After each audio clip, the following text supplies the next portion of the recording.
Well, look who's here. Look good! He comes from beyond time. Welcome to Androidvision. When Satan goes wild. Can't say enough about this film. It is a real fucking shitty goddamn film. Too bad about the dead cheerleader in the second floor, John. If it burns, yeah, you should see a doctor. Or if it stinks. This is an asylum for the incurably insane. Yeah, yeah, exactly.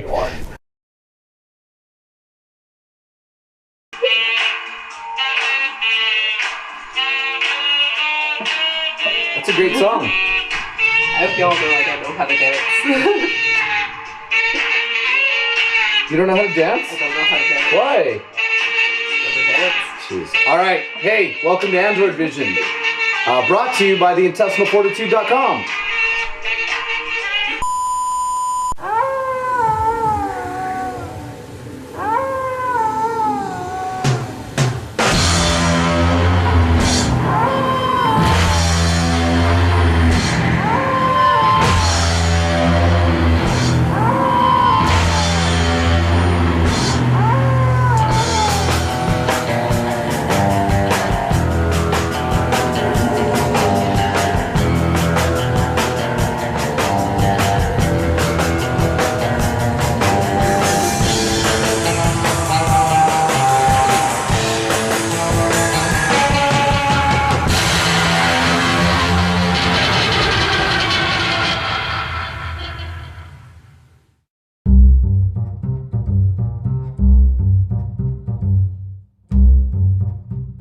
Wow, who turned on the smoke in here?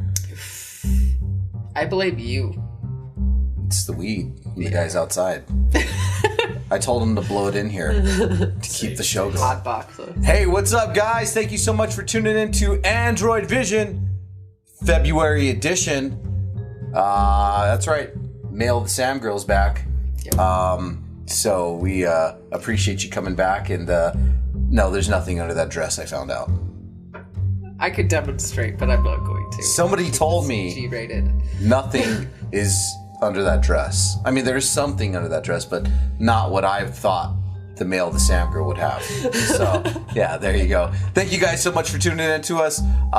You can always follow us here on theintestinalfortitude.com. That's where you find us every week. That's where we're coming from the old drive-in movie theater that my dad bought me because I'm a, what do they call it, trust fund baby? Oh. I don't know if you knew that about me. I didn't know that about Yeah, trust fund baby all the way. My dad, I said, hey dad, he said, what do you want for your 40th birthday? He said, I want a drive-in movie theater, daddy. So he bought me one. Just kidding. Silver spoon up your ass. More than up my ass. I was born with a silver spoon in my mouth. Hopefully they cleaned it before they put it in your mouth. They sure didn't. So, hey guys, thank you so much for tuning in. We are actually going to be having an awesome couple of films for you tonight. As always, we like to do the early 80s stuff, right? So we're going to be doing a nice little... we were going to do some Desh with 3, but looks like the film was damaged. So instead, I found Miss 45. That's right, guys. And we're going to also do that. And also, Without Warning, a.k.a. It Came Without Warning. Hence my first sexual experience. So, before that, we're going to always watch a little... Why do you shake your head? I mean, didn't that happen to everybody? Or... Well, maybe. It Came Without Warning. I'm like, oh, it came without warning. I'm sorry. So, all right, guys. So we're going to actually show you a nice little PSA. Now, I think our first show that we ever did, we did a PSA called Boys Beware. And basically it was about how boys should beware of pedophiles, you know, or gay men. They called it, so like, see, Billy, Johnny was sick in the mind, a sickness that you couldn't see, a sickness called homosexuality. It was like, oh my God, like, we've come a long way. But we're going to actually flip the script tonight, and we're going to actually watch Girls Beware. Nice little 10-minute PSA. I hope it offends you all. So enjoy Girls Beware. You better beware, too. Be very aware. Aware. I like my cats. Yes, there you go. All right, we'll talk to you guys in a minute.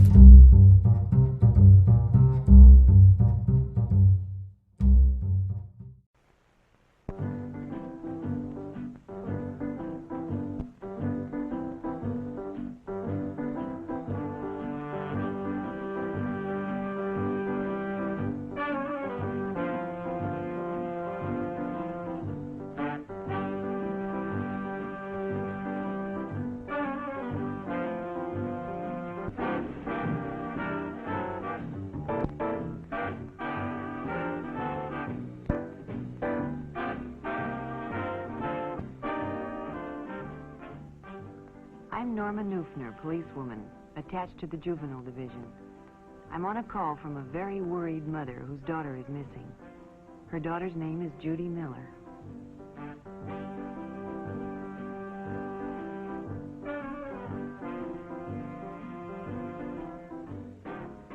Judy enjoyed babysitting, but there weren't enough jobs among the people she knew, so she decided to advertise at the supermarket for extra work.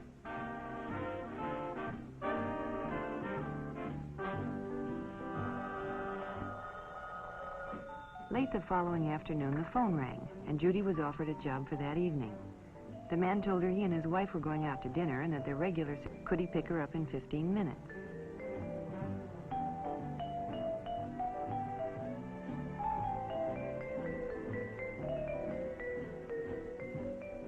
Judy's mother hadn't returned when it was time to go, so she left a message by the telephone.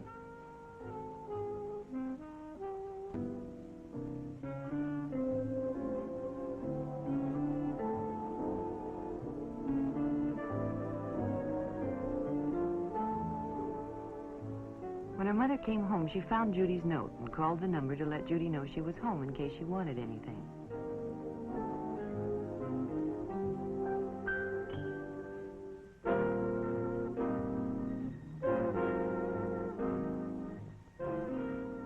A woman answered, but she didn't know anything about Judy and told Mrs. Miller she must have the wrong number.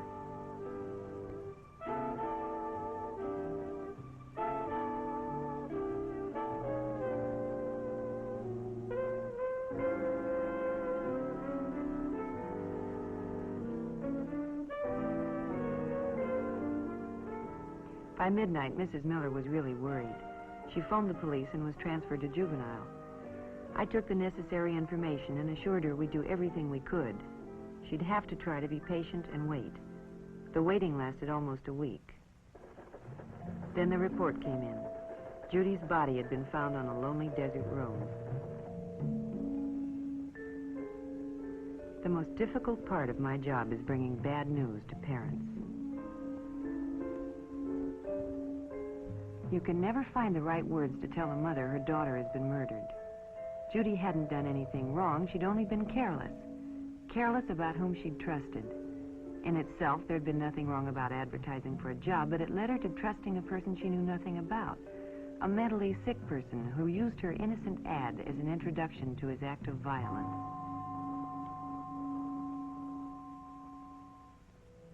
Being safe is often no more than applying good judgment in everyday life. One night while Barbara was babysitting, the doorbell rang.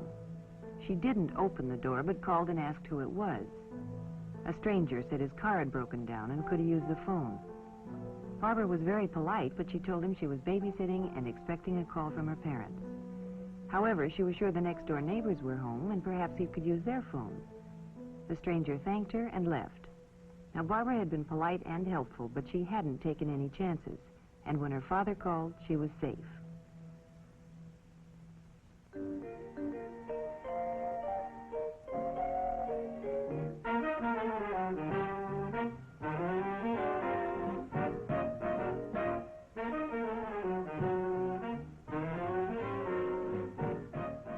Friday night was movie time for Sally and Elizabeth. Their parents alternated weeks taking them and picking them up. Friendships are easily made in a crowded theater, and when two older boys struck up a conversation and moved next to them, they were secretly pleased.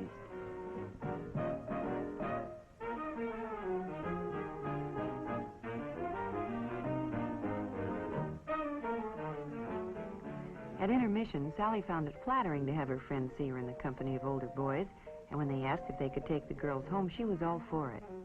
She asked Elizabeth to call her folks and tell them that they could ride with a friend's parents. Elizabeth was tempted, but decided it wouldn't be right, and Sally was disappointed.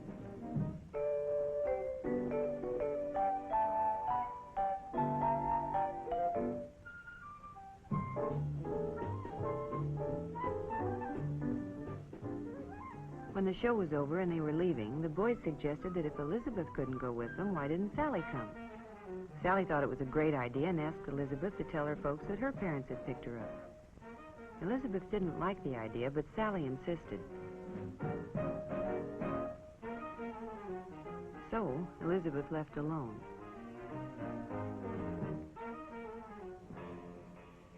Not any of the boys she went with had a car, so it was fun riding with the older fellows. But when they drove right past her house, she became concerned.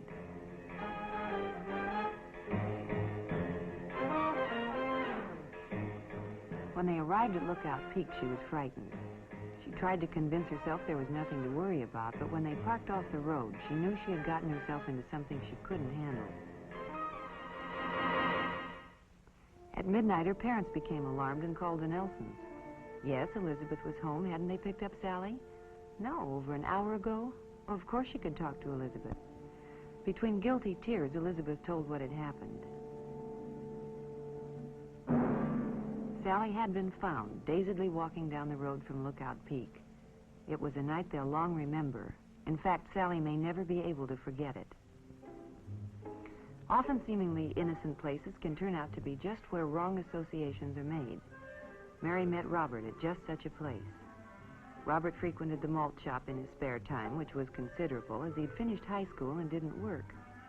Here he sought out the company of younger teenagers because he wasn't accepted by those of his own age group. Mary and her girlfriend could always be found at the malt shop after school.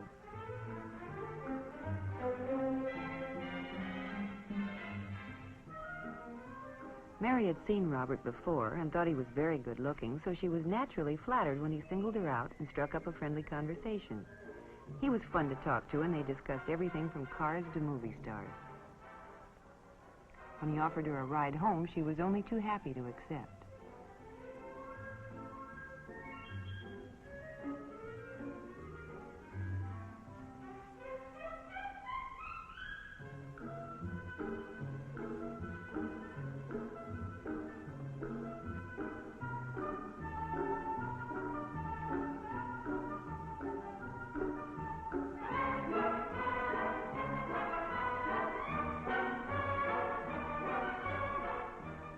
They drove around for a while and talked.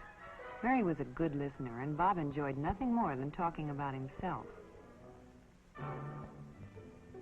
Mary knew her mother would be upset if she came home with an older boy, so Bob dropped her at the corner.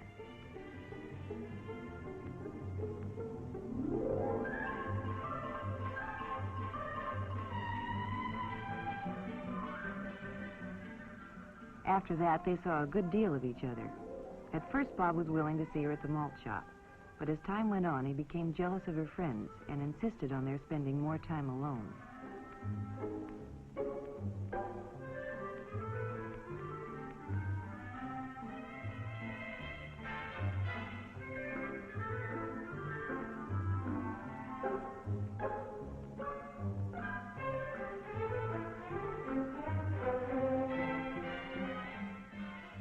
They began to go to secluded places, and their relationship became more intimate. Mary knew things were getting out of hand because Bob became more and more demanding, but not wishing to lose his friendship or the prestige she enjoyed from her friends for having an older boyfriend, she complied with his desire.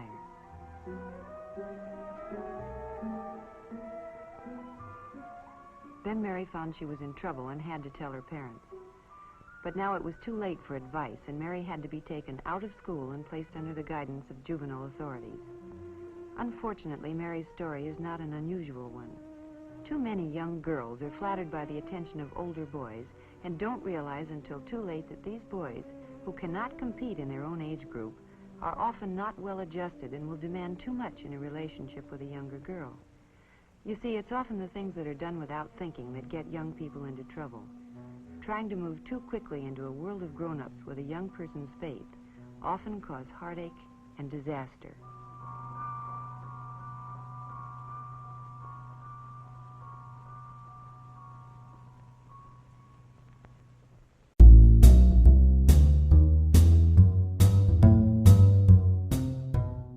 Bring up the smoke.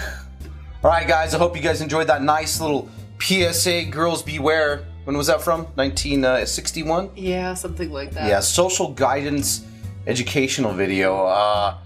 Girls Beware. Now, this was a little bit different than I thought it would be, man. I'd never seen this before. I thought it was going to be like, you know, like dykes hunting like straight little girls. Yeah, no, it definitely wasn't that. It was men. It was men. It's always men. Fucking men. You know? Always men. Hey, we're gonna take you home. Hey, my house is there. Oh, we're just gonna go for a little ride to the desert. Yeah, I got a hole. You're not gonna come back. I got a hole out there buried for you too. So, oh, jeez.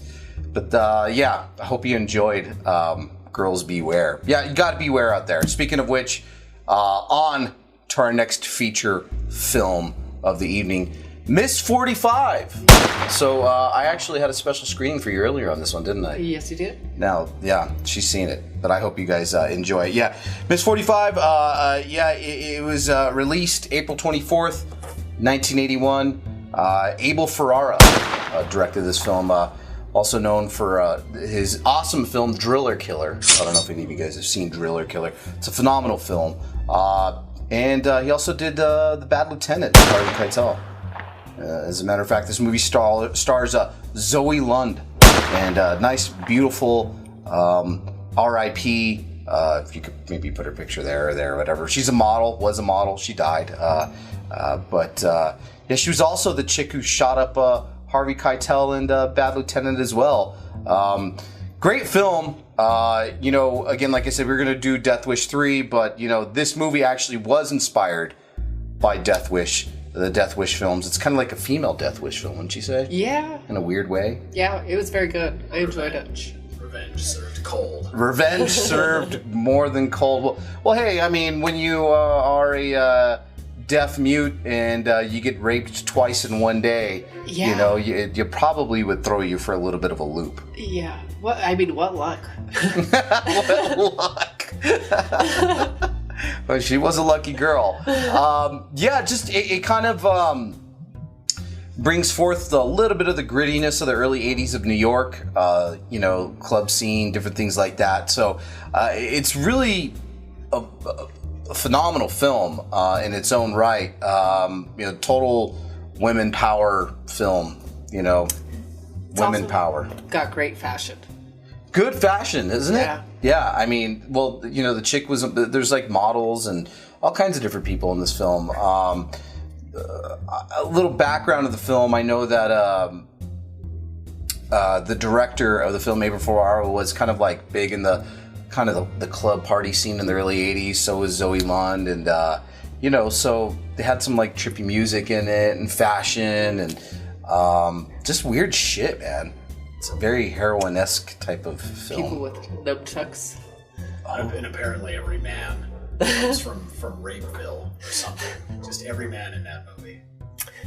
Yeah, yeah. Well, she hunts the men, which is great. Towards the end, yeah, well, the middle end. Yeah, little hunting going on.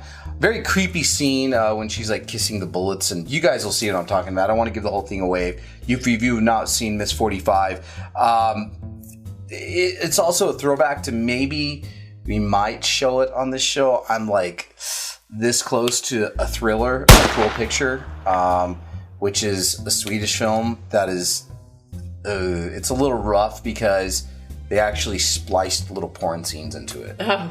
So, like, Put that yeah, past the Swedes. yeah, it's kind of weird, like, really odd. Like, it's a total serious film, but there's like full penetration scenes in it, which is fucking weird. And it's actually, yeah, we got to see that movie. It's fucking trippy. Yeah, it's like Quentin Tarantino took a lot from that movie, basically. Just to let you guys know, the whole one eye thing, you know. Chicks with patches and shotguns and all that shit. So anyways, guys, yeah, Miss 45, I hope you enjoy it. Nice little sleazy early 80s fucking revenge exploitation feature. And I like the swanky tune at the end. So enjoy.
think?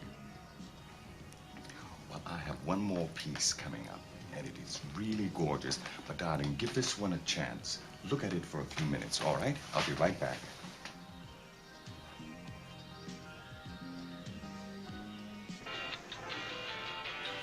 Laurie? Yes. Angel? Yes. Is the Sherbet Resort ready? Here comes. Mrs. Grimaldi is waiting. No. I'll dress the model myself. Oh my God, it's 5 o'clock. Send the girls home. I'm not paying any overtime.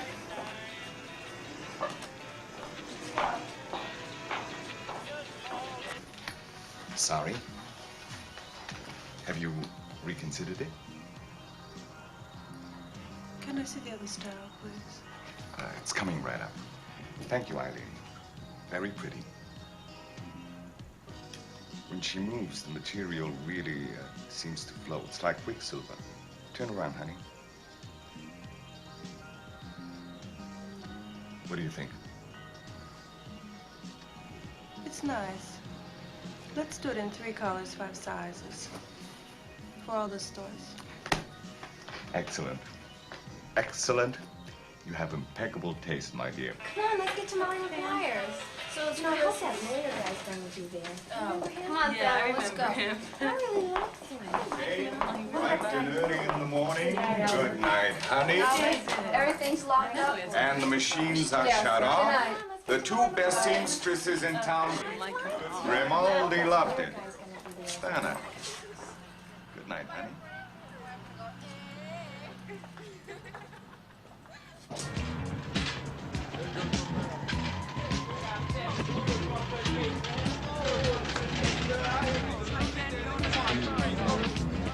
Vaya, mami, vaya. It's like candy on the stick. Yeah. Hey, dude, you want to sit on my face? Fuck off. Oh, mama. Hey, baby.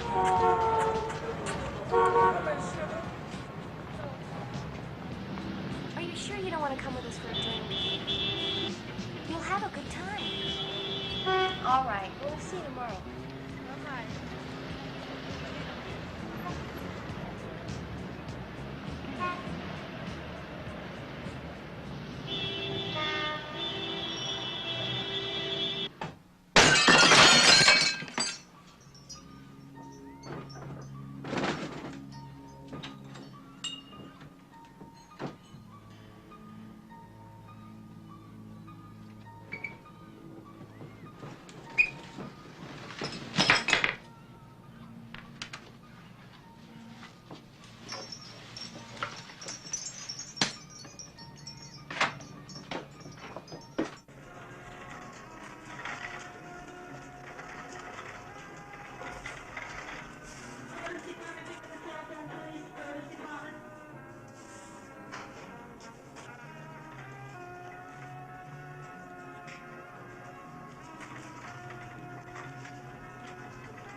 Stick this thing in your mouth.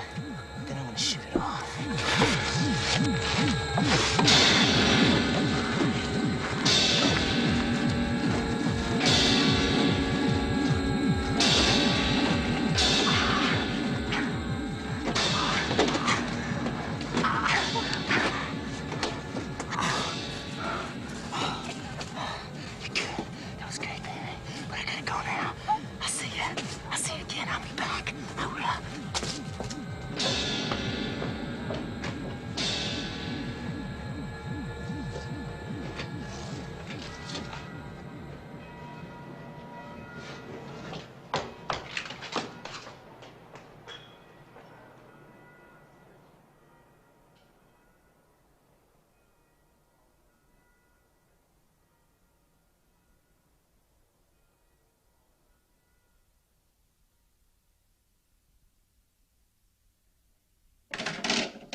you scream.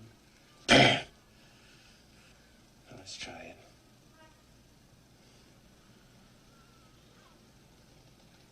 That's good. That's real good. Now where's the money? Where's the money? What's the matter with you? Talk. Talk! You can't talk, huh? You can't talk?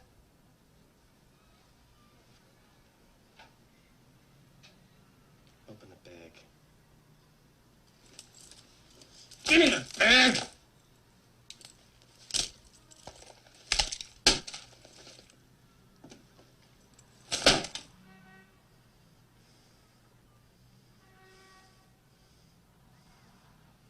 What's the matter with you? What happened to you? Come on, Chicky baby. Don't be modest.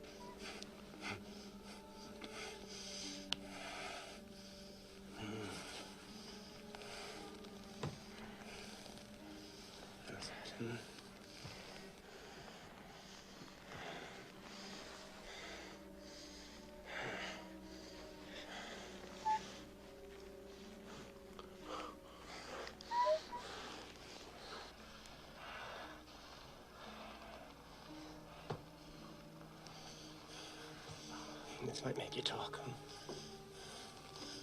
Come on.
I said a V-neck, not a scoop neck.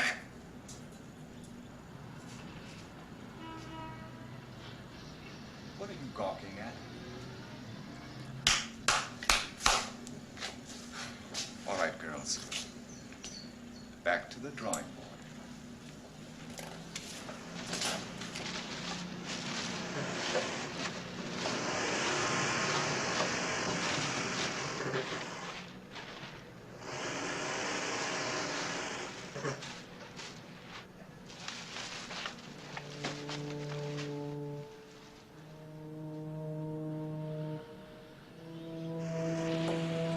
Santa, did you have the shirt ready? Thana, are you all right? Thana? What's the matter with Thana?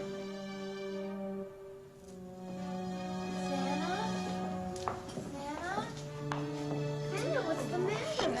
Thana? Are you okay? What's the matter? Are you okay? Would you like to sit down? Would you like a glass of water? Let me feel your forehead. Come over here. Would you like to sit down? What happened to him? Thana, maybe you should sit down. Would you like a glass of water?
Anna, what's wrong, honey? Are you all right? Is there anything wrong, honey?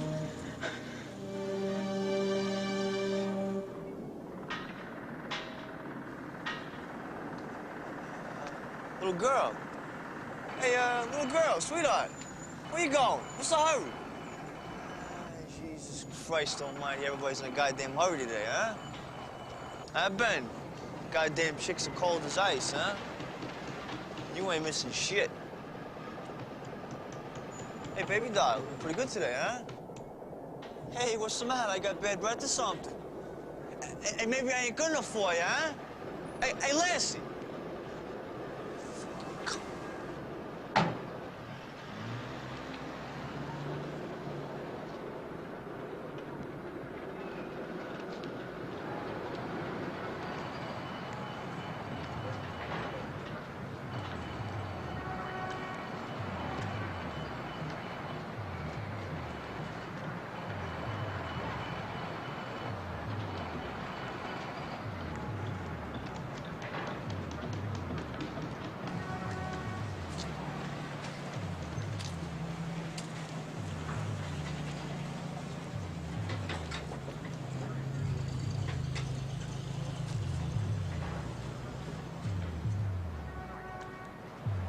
Hey, baby, your bag. You forgot your bag.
What's wrong with you? I heard you run up the stairs like a phantom and throwing up all over the place. There's something wrong with you. I'm going to call a doctor. Oh, yes, I am. Yes, Phil, where are you? Come on, Phil. Oh, Phil, what are you doing in there? Come on out. Phil, you naughty dog. Now you get out of there right now. I think I ought to call Dr. Fisher. You look very bad. You really do. I'm going to call the doctor. All right, we'll see about it.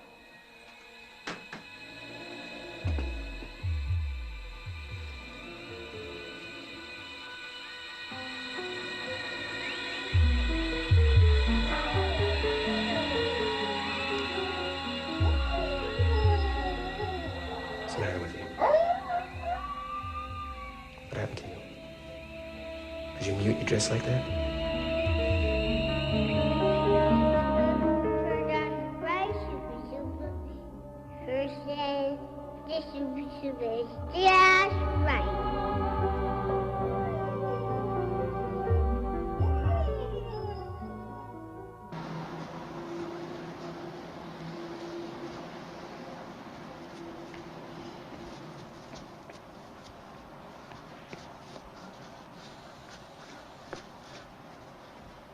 Hey, mister, nickel, dime, anything. Go fuck yourself.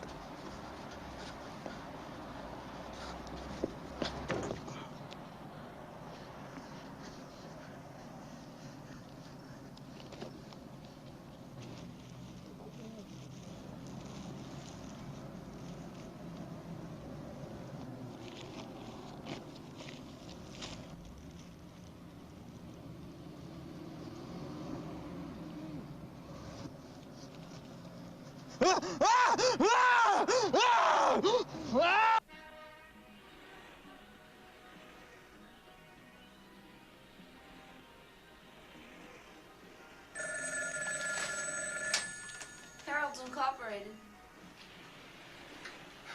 Anna, I guess what I'm trying to say is I'm concerned about you. You insist that you're feeling better, but still your work these past few days has not been up to par. On top of scorching the silk blouse, you sewed only 2 cuff buttons instead of 3 on all the print suits. I had to have them all recalled. Darling, I realize that you're working under a tremendous handicap, which is precisely why you have to try harder than a normal person. You know we all love you here. You know we all want you to do well. So promise me you'll get back on the track. Show more interest in your work, more spirit. Be like the other girls. There's the Halloween party on the 31st. All of us are going. You should come too. There'll be boys your own age. You'll enjoy yourself. Have fun.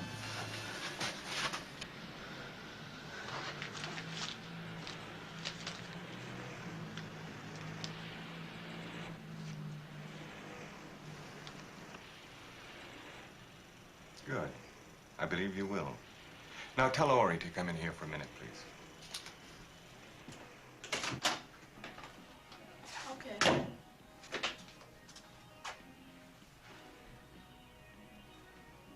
No? Okay. I'll be right in. Look, I'll get back to you in about 15 minutes. Bye.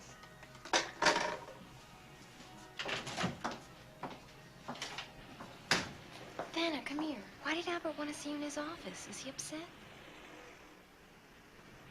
What's wrong?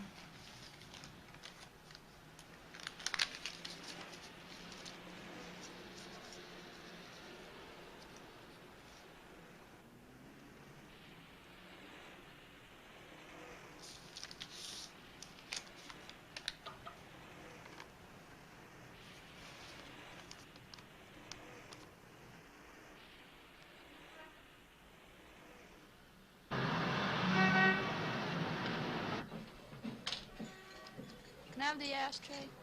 Thank you.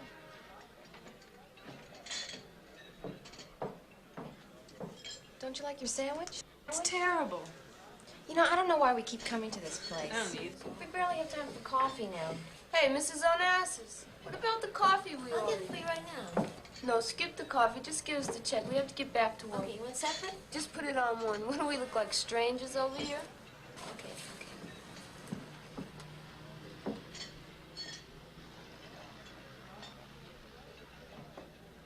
What is this, a zoo?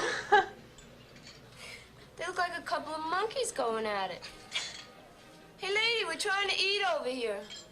This is a restaurant. It's not Plato's Retreat.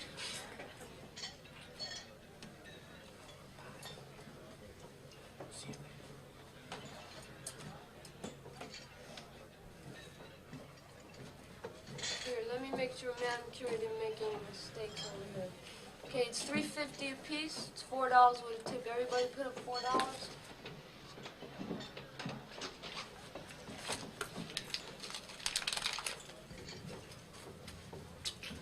Hey, ladies. May I join you in an after-dinner drink? Sweet ladies. I'm buying. Fuck off. You heard me. Get fucked. Get bent. Fucking wimp. Get the hell All right, out of all here. right. Beat it, scrim. Get Take bent. it easy. Take it easy, my ass. Believe the nerve of this guy. Here you go.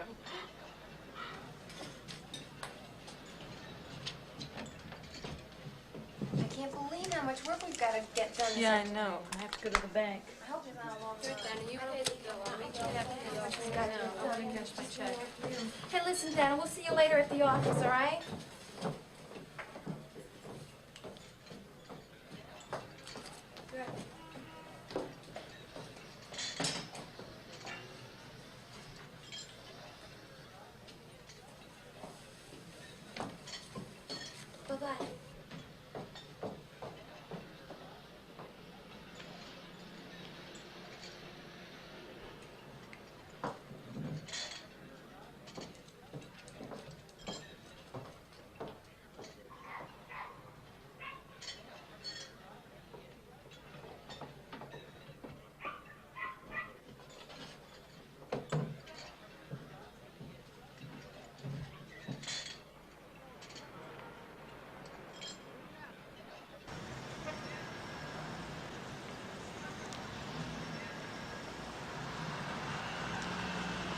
Listen, baby.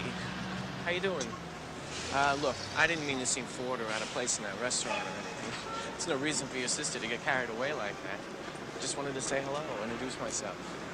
Rich Folk, fashion photographer. You know, Vogue, Cosmo, the layout of Atlanta and now Belinda and the zebra skins at the Plaza Fountain.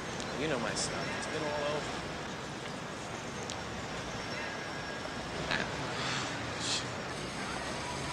Hey, wait a minute. Just a second. I just want to talk to you. See, I'm a photographer. I'm a gourmet of beauty. And when I saw you in that restaurant in that light, I said to myself, wow. I mean, it was like a Renoir or a Matisse. And that's why I wanted to talk to you. No other reason. I mean, when I see beauty, I got to go after it. You're not a model, right? No, you are much too beautiful to be a model. Much too beautiful to be a model. Listen, what do you say? My studio's right around the corner. Nobody's going to be there. It's Friday, and we'll take a test.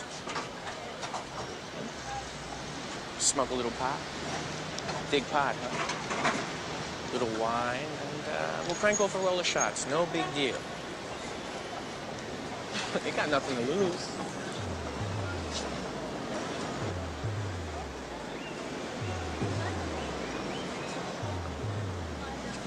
Yeah. I knew you were a smart kid the minute I saw you. Hey, there's no sense being shy with a face like that. Trust me. I'm gonna make it work for you. Show you how to make the big bucks, okay? Here, it's my place here, 54. Come on. Where do you see this place? You're not gonna believe it. It's beautiful. Right in here. And right in here. Okay, let's hold on 1 second.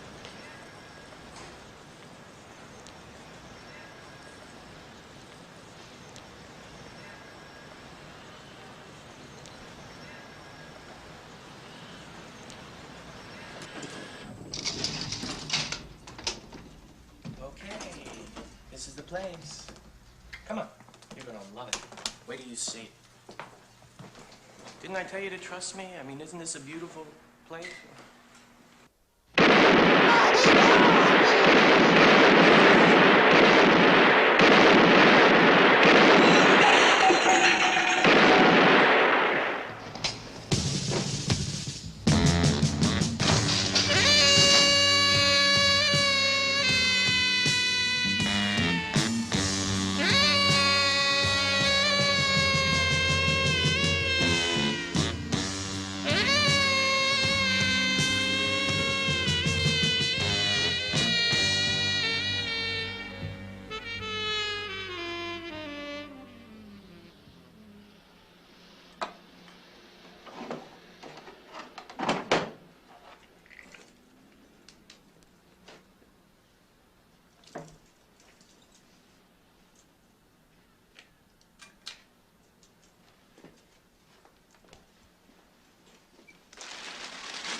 But like I had him in my pocket and I changed my pants. I mean, it's not. Oh, believe me, it's not. Nicky, you're hopeless. You're always losing your keys. It's not my fault. The same story. It's not. What's all that makeup? Good heavens! I've never seen you look like that. The eyes and your lips are so heavily made up. Staying overnight with a friend? What friend? Kennedy.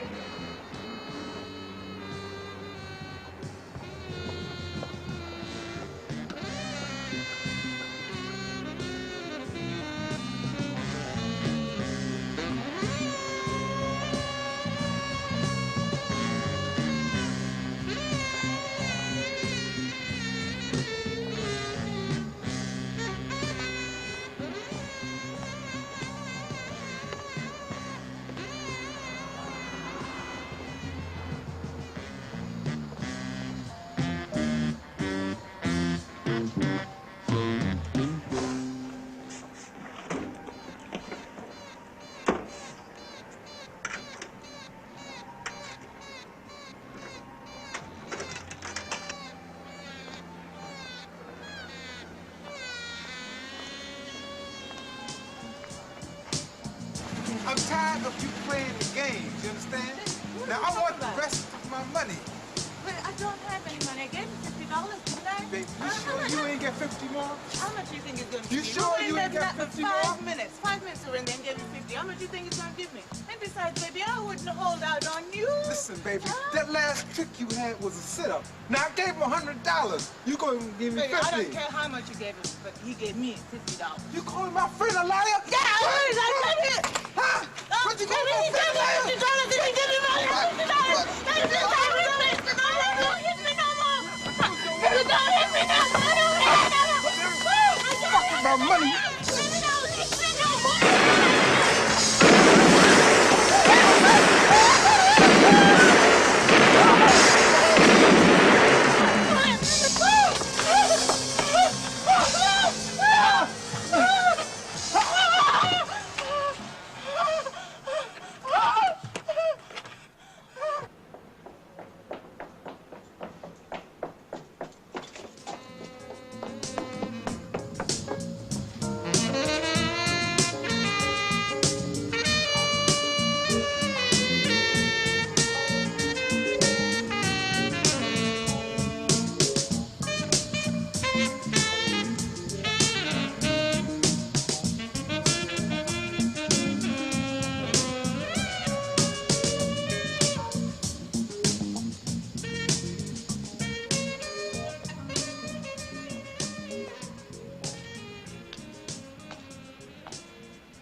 Hunter.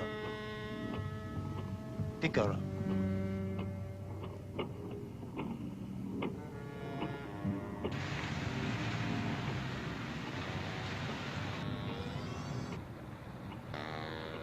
Perhaps I can give you a lift somewhere.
perhaps you'd like to come with me tonight.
By two apparently unconnected multiple murders that took place in Midtown Manhattan last night, and the largest mass killing in New York City in 8 years.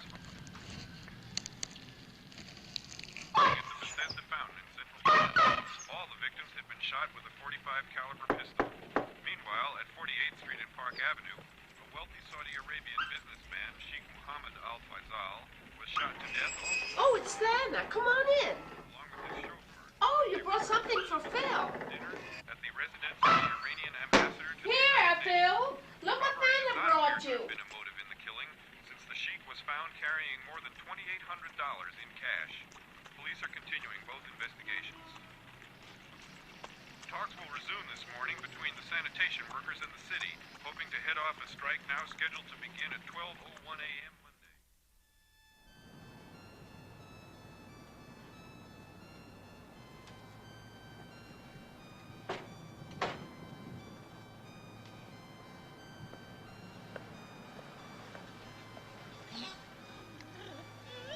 There she goes again, Phil.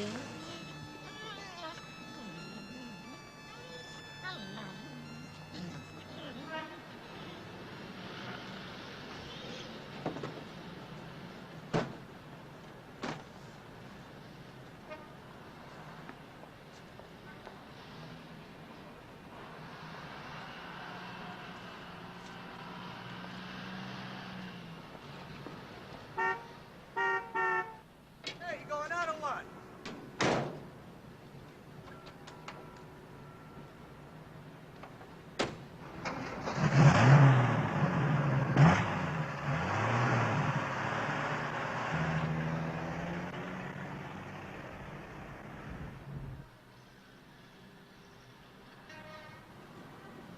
But just not coming back to work from lunch on Friday. I mean, how could you do that? It's just not fair to the other girls. On top of having to finish your work for you before they could go home, they were worried sick. You could have at least gotten word back to us somehow had Mrs. Nasoni called. Dana, darling, you promised the other day, remember? You would try. And look what happened. And now I hear from the other girls that you're not coming with us to the Halloween party. Well, from this, all I can get...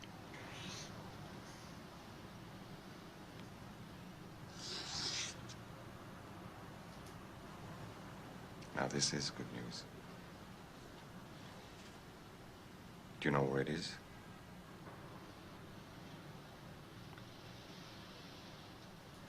Are you, planning on going with someone?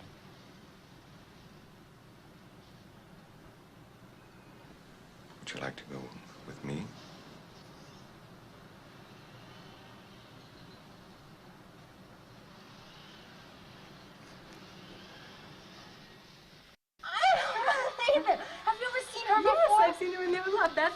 That's her office, and I guess that's her boss.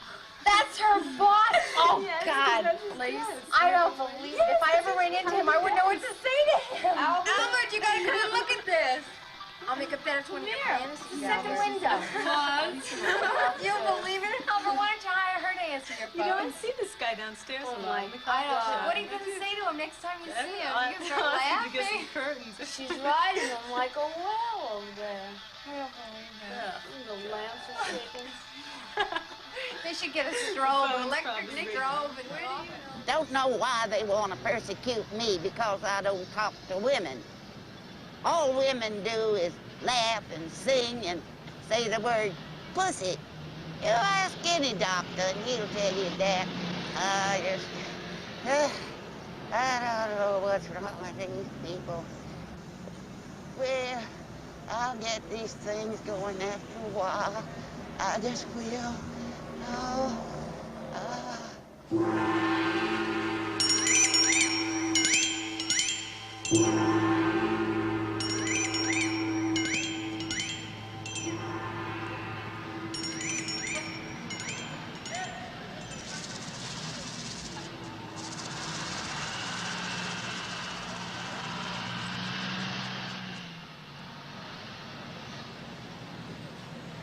I gotta get back to work now.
I don't think it's possible to find a woman who's as good as she was. You know? We make love in the bedroom. We'd start out in the bedroom. We'd end up in the living room, you know? We'd start out in the living room. We'd end up in the bathroom, you know? We made love all over the house, you know? You never could tell what was going to happen. It was fantastic. You know? Things were going along great. All of a sudden, she starts getting antsy, you know? She's got too much time in her hands, man. She's freaking out, you know. She wants to do something. She wants to get a job. And I say, hey, wait a minute. A wife of mine doesn't work, you know. She fought back, you know. So finally I gave her this. All right, get yourself a part-time job. Get yourself a full-time job. Get a job. Do something, you know. And she did that, you know. And everything was back to normal again, sort of. You know, the meals weren't as good. The sex wasn't as good, you know. But, you know, it was better than, you know, like when she was freaking out. You know, I'm a salesman. I'm a shoe salesman, you know, and I do a lot of work upstate, you know, upstate Massachusetts, generally New England area. You don't want to go to town 2 or 3 days at a time, you know, once every 2 weeks, 3 weeks, you know. And, you know, I started calling her, you know, like 3 o'clock in the morning. She's not home. 9 o'clock at night, she's not home. 9 o'clock in the morning, she's not home. I'm wondering, what the hell's going on here, you know? A lot of things are crossing my mind, you know, but I'm blanking them out. I'm trying to say, yeah, well, she's maybe over to her mother's house, over to her sister's place, out at a movie, going to a museum or something like that. So anyway, I start thinking about this cheating stuff, you know? And I can't get it out of my mind, man. And all of a sudden, I'm trying to imagine these guys she's cheating with. You know, what's she cheating with? A lawyer? A banker? You know, a cop? I was fed up. I had to find out. So I told her I was lurking late one night, real late. And I hid across the street in an alley behind some garbage cans. She walked down the street a couple of blocks and went into a building, you know, brownstone. I went up and I checked out the buzzers. There was 4 names up there. I didn't recognize none of them. So I tried the door and it was locked. I tried to force it, but it wouldn't give. I tried the side door, the one that they bring the garbage out in. It was open. I went in the back, a dark window. I looked in, it was candlelight. And I saw her with her arms around another woman. When I got back to our place, I went in the bathroom and brushed my teeth and washed my face. Then I went in the bedroom and changed my shirt. And then I went out in the kitchen and I strangled her cat.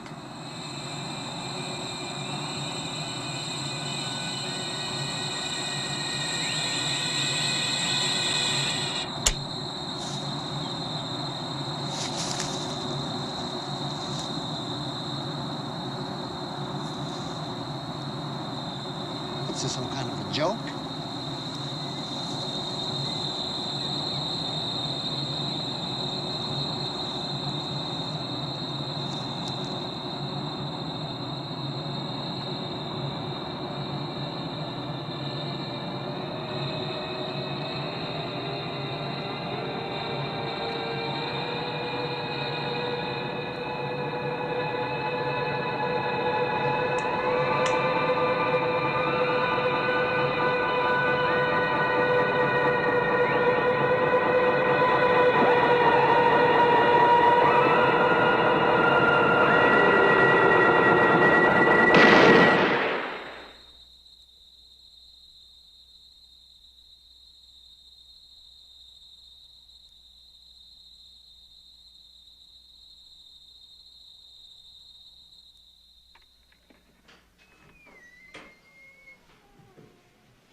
And I'm going to get the key now. I'll be right back.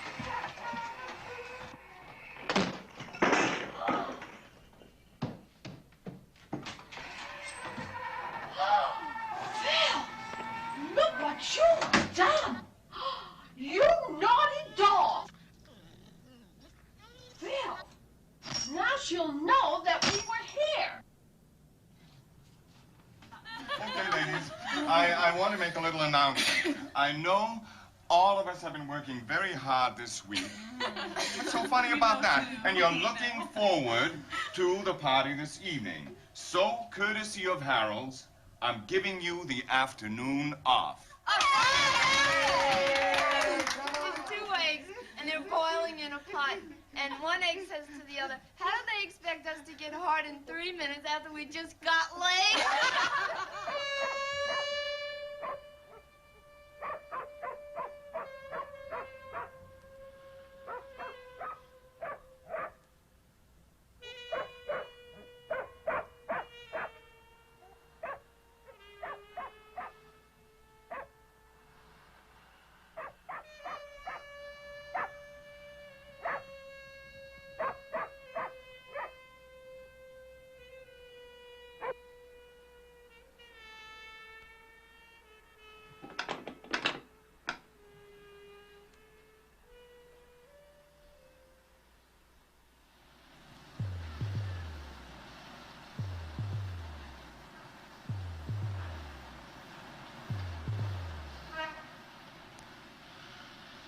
Oh, but you haven't walked in such a long time. Well,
It's the Count. Hello, Bobby. And Sister Vanna? That's a charming name. Is that Greek? It's Greek to you, Bobby.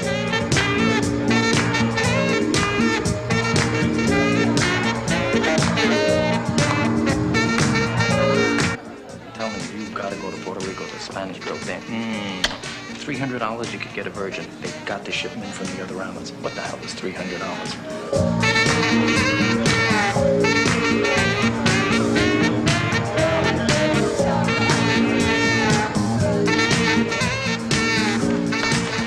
But you promised after we had Lori that you'd get a vasectomy. I changed my mind.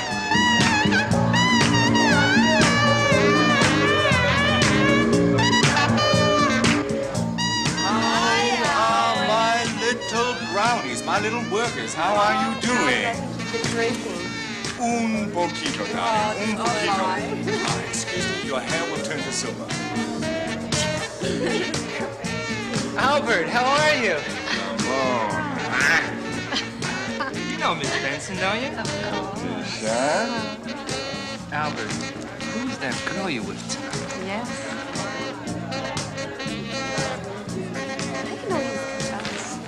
She's one of my proteges. Unfair. It's goddamn unfair. You shut up. We are not going to have this discussion here. These are business associates of mine.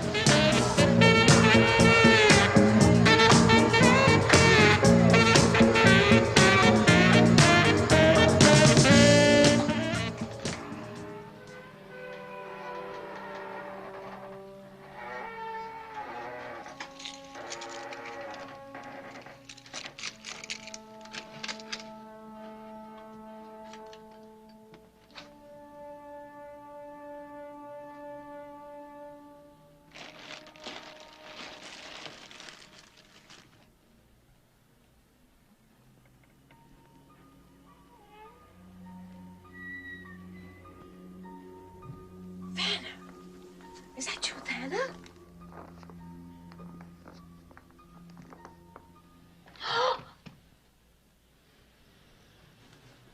But Miss Lasoni, I didn't mean to scare you. You almost gave me a heart attack in the idiot costume.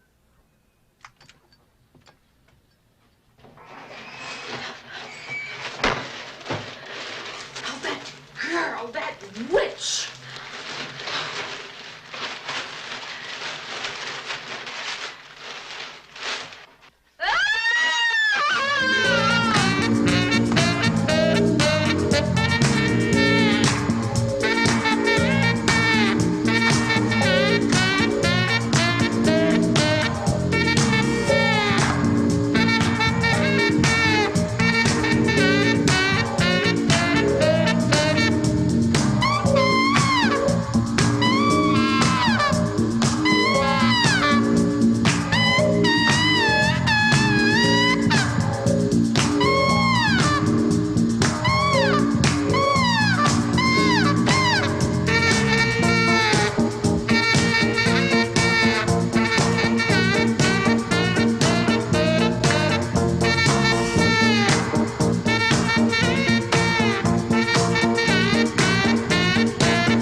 The Mound of Venus.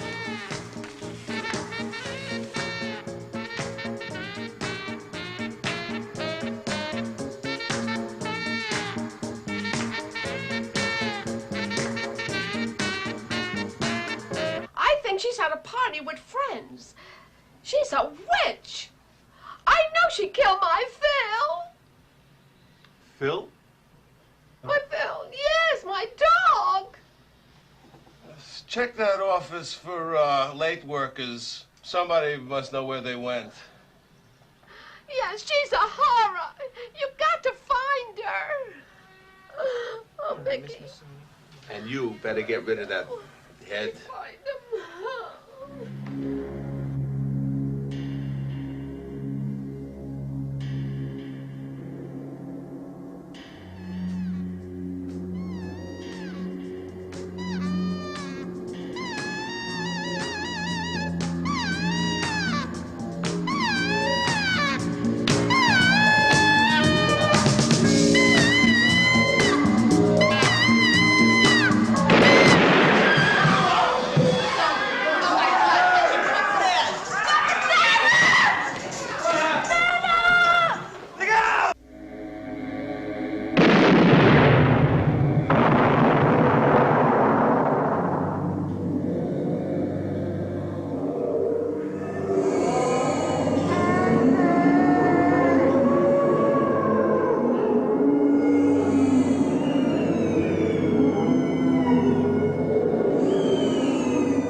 Hey guys, thank you so much for tuning in and coming back to us and sticking with us.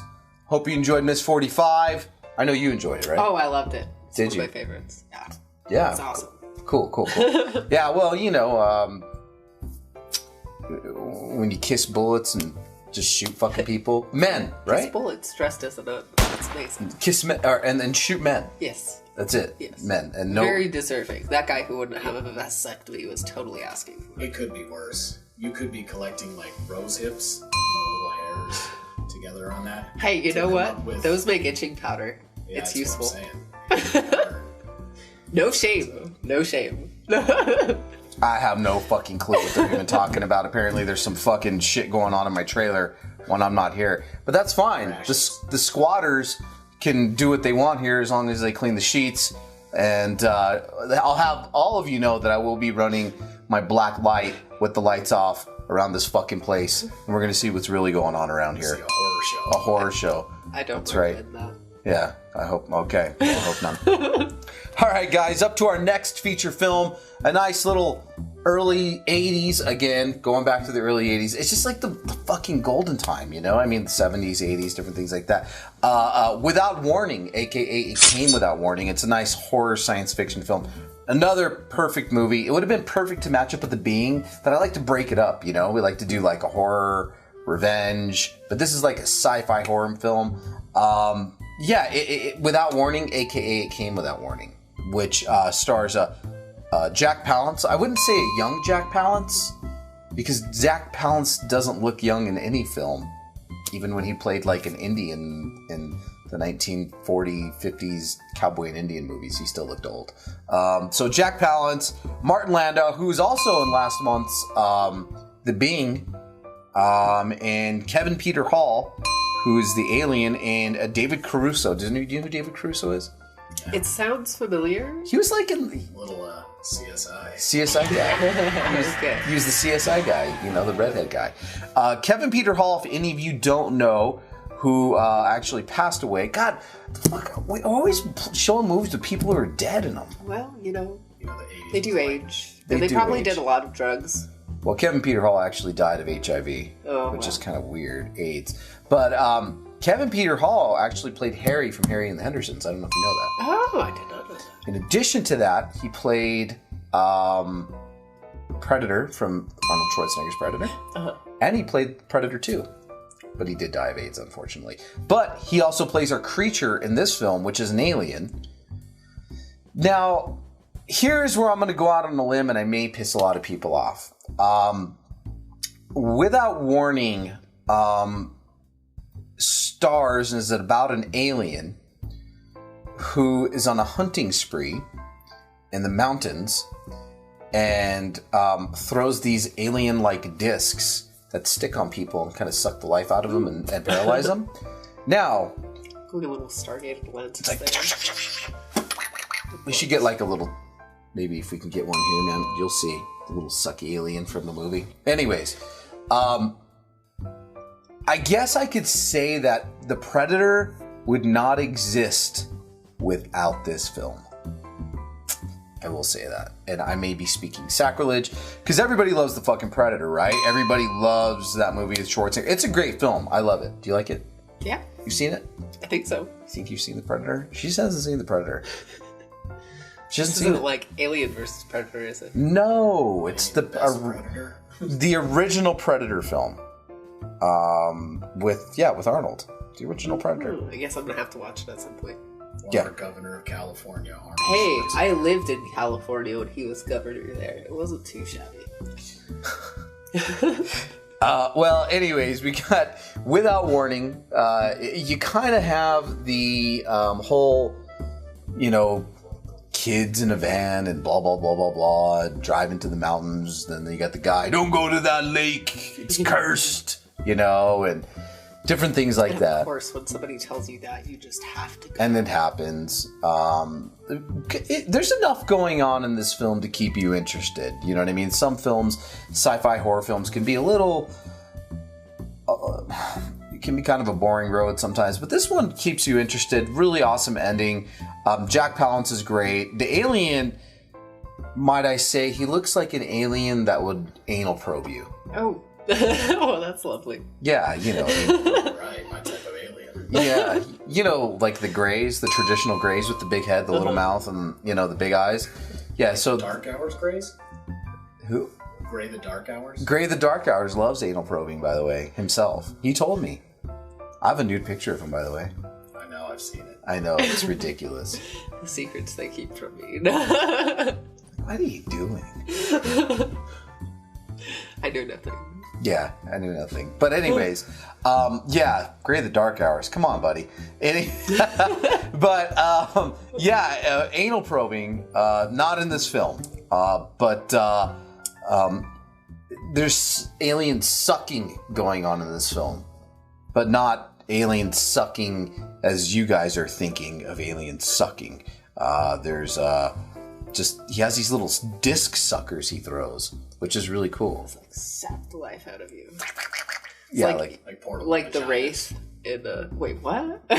Well, portable vaginas with teeth. Yeah, vaginas with teeth suck all the energy. You see? Anyways, guys, yeah, nice fucking driving classic creature feature without warning, aka it came without warning, from 1980.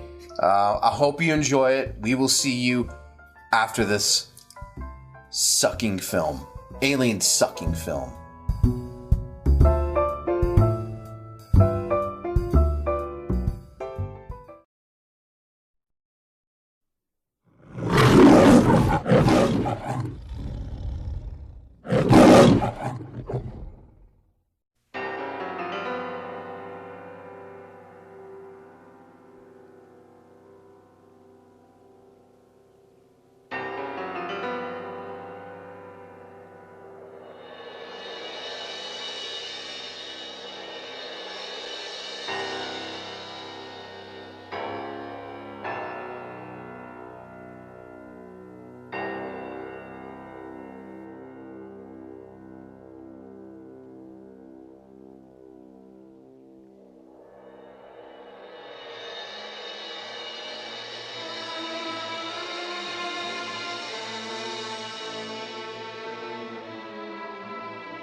Randy!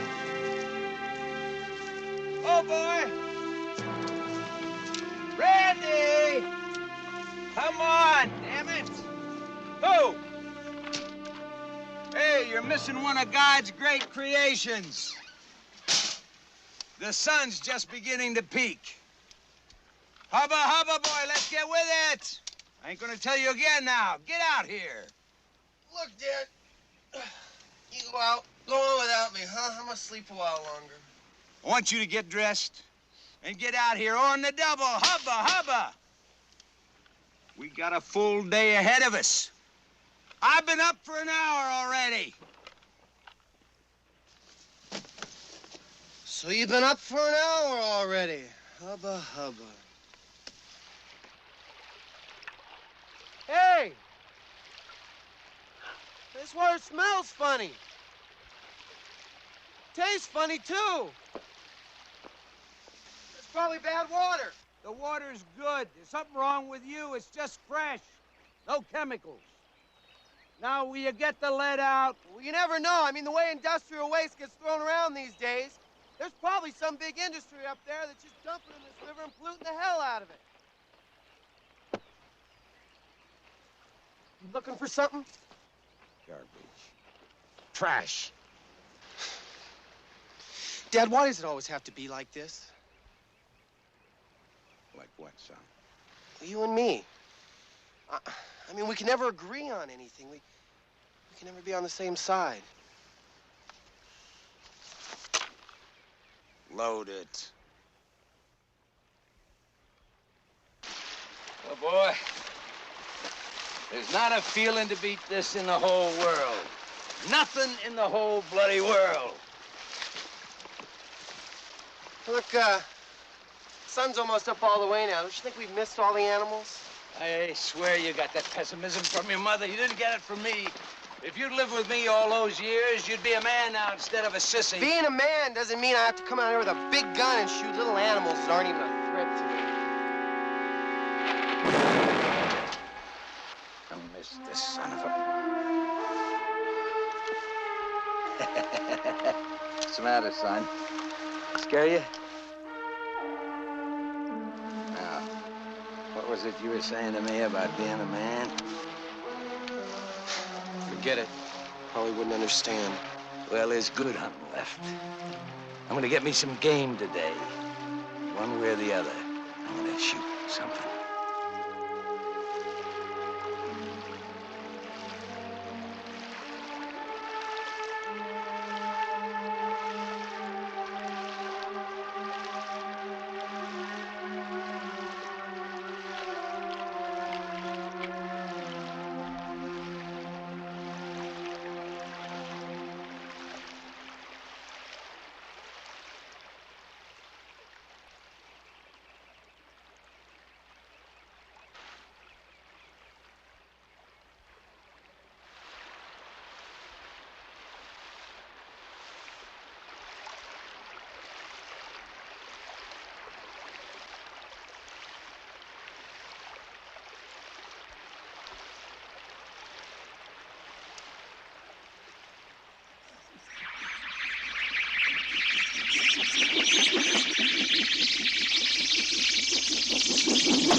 Should be fun at the lake today, huh?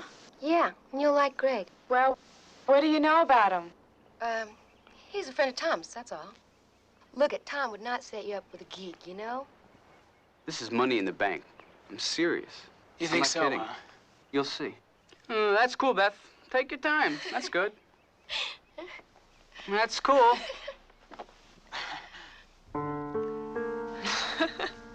Hi, Tom. Hi, Tom.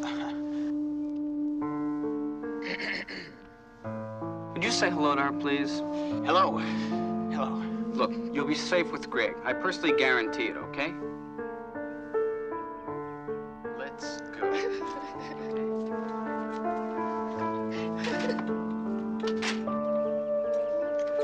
Off to the mountains.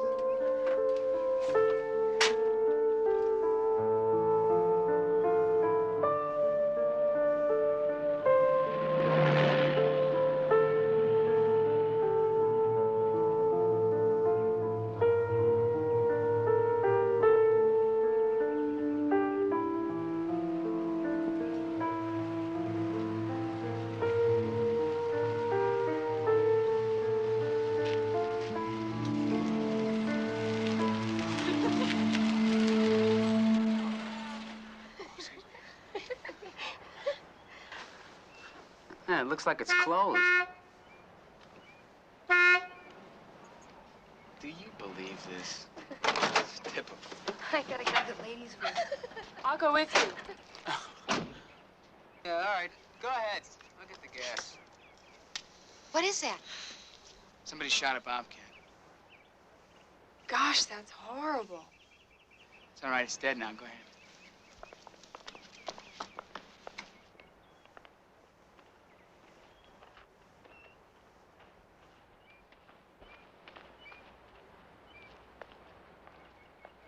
There it is.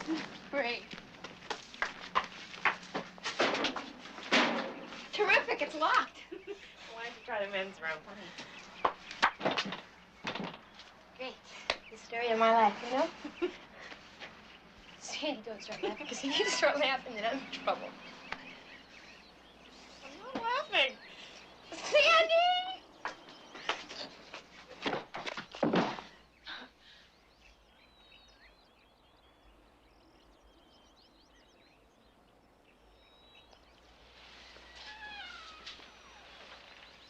What the hell are you doing in here? This is a men's latrine.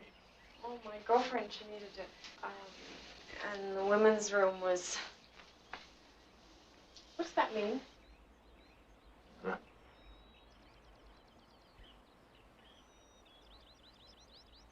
No chance, no help, no escape. I can't figure kids out today.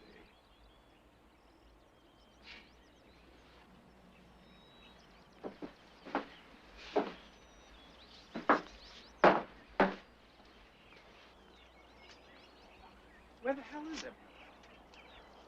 A maze? Hey, that doesn't matter. These old pumps don't lock. Crank that up for me, will you?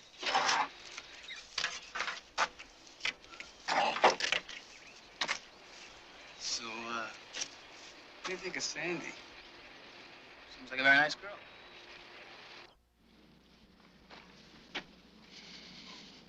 So where are they? Women in the bathroom, right? Here they are now. Are you ready? Yeah, well, we had to use the men's room. You know, you guys write really weird things on bathroom walls. What are you talking about? Somebody wrote, no chance, no help, no escape. Yeah, and there was a strange man in there, too. Still in there? No. Let's get out of here. We don't have to pay for the gas. What do you mean? Wait a minute. Come on, let's pay for the gas. Hey, come on, Tom, huh? I mean, it's not like it's a big oil company or something. Let's pay him. Oh, I'm paying. Hello? Hello? Anybody home?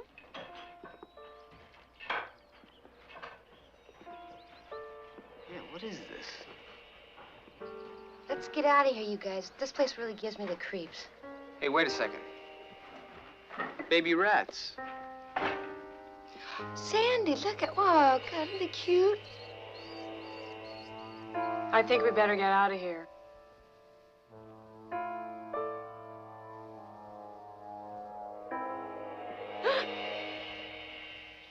What the hell are you kids doing in here?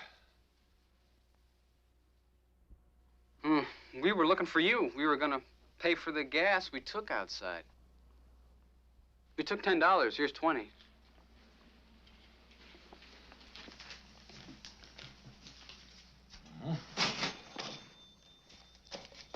$12.80. Ain't seen your kids before. What are you doing around here? Well, we were just going to the lake.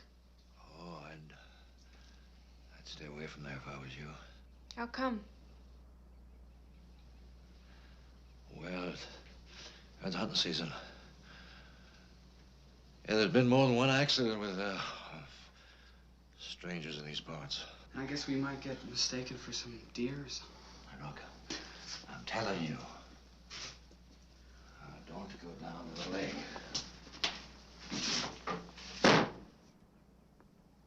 Did you shoot all these animals? Yeah, that's right. Every one of them. Why?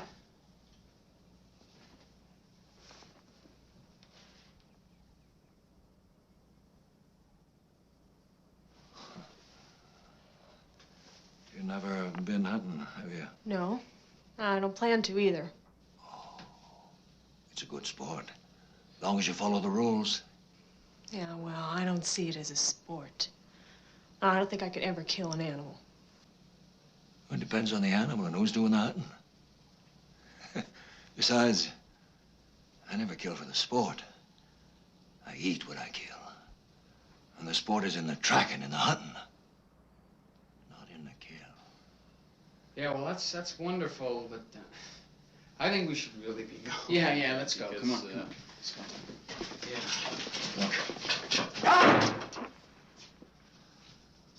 I'm telling you, kids, not to go down to the lake, please.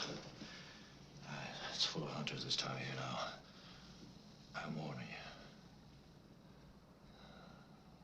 you. Okay, we won't go. We won't go to the lake. Come on, we won't go. All right.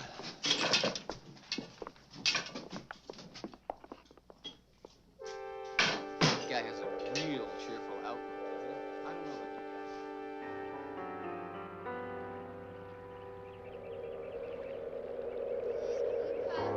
Here on the wall, 75 bucks a year. You take one down, pass it around. 74 bucks a year on the wall, 74 bucks a year. 74 bucks a year. You take one down, pass it around. 74 bucks a year on the wall. Mine eyes have seen the glory of the coming of the Lord. La la la la la la la la la la. 72 bottles of beer on the wall. 72 bottles of beer on the wall. 72 bottles of beer. You take one down, you pass it. All right, men, halt. Check rations and ammo. We're going to camp here for a while. Now, I want to talk to you, men. All my life, I have wanted to lead a troop of men like you into the wilderness. And today is the day. I am leading you into the wilderness. Now, these are hallowed mountains. A great Indian tribe called the Guapo lived, hunted, roamed in these tribes. They weren't like the Apache or the Iroquois or the Chippewa. Did they kill Custer? No. No, the Guapo were famous for raising beans. They were a bean-raising tribe.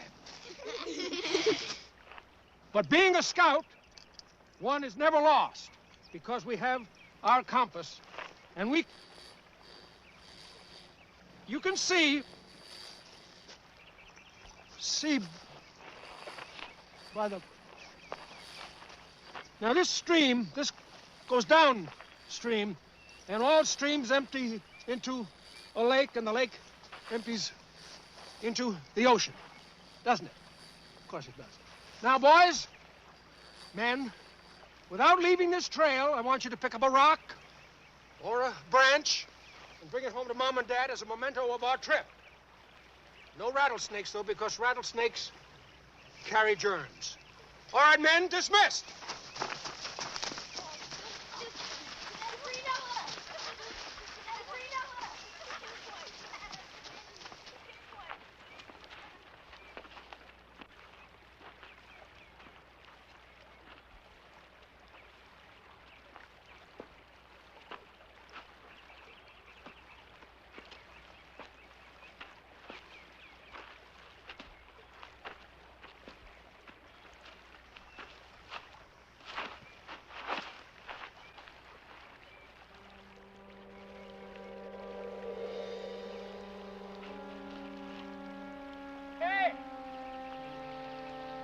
Anybody home?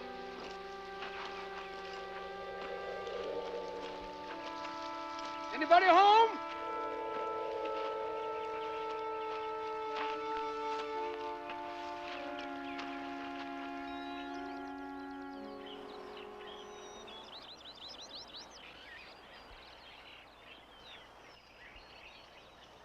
Hello there.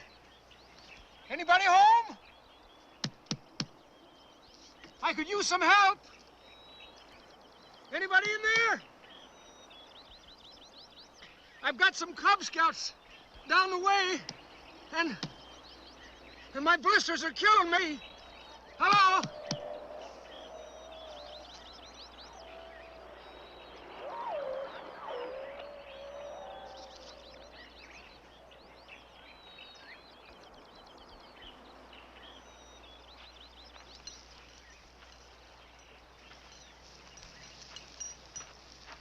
Anybody out there?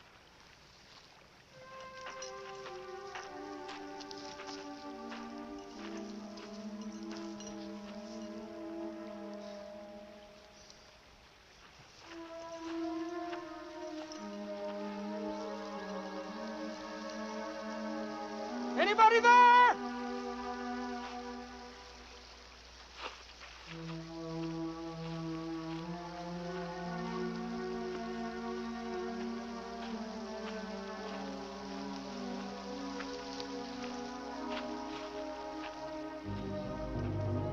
Come on now.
Sensational. Sensational. The man says only sensational. All right, it's great. Great. Hey, you don't think that that guy at the station was right? I mean, some crazy hunter's gonna do it. I'm sure we're safe, Sandy.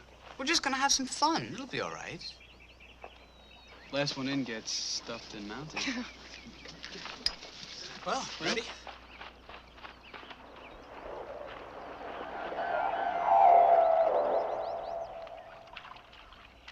All right, come on, Sandy, it's great. All right.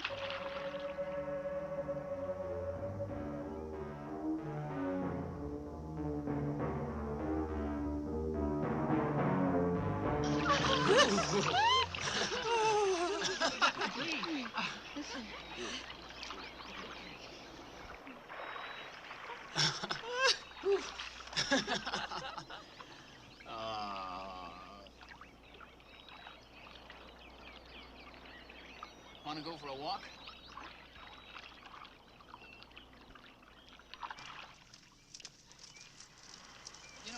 kid, I could have fixed this thing very easily. I used to have a ham radio set, and I used to sit up all night long and listen for distress signals. Yeah? Yeah.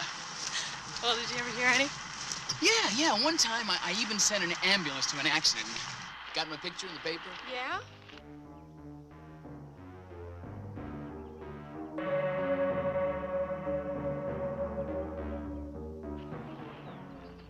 Why are you putting your shoe on?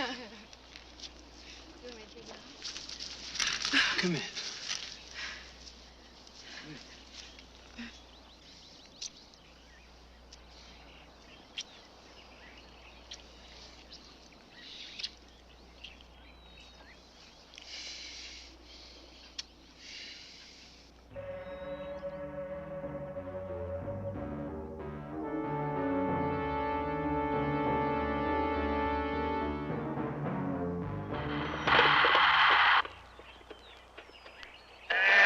You know, it's the silliest thing. This thing was working so well yesterday.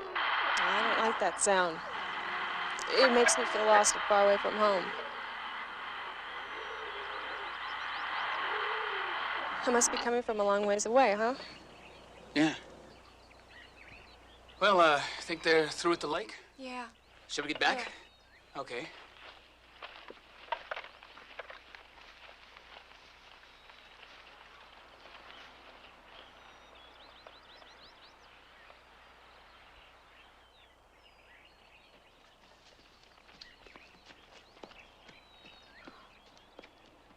Tom? Beth! I wonder where they are. Well, if I know Tom, they're in the back of the van.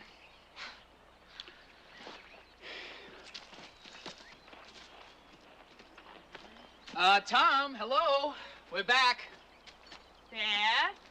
Hey, guys, we're back. Hey.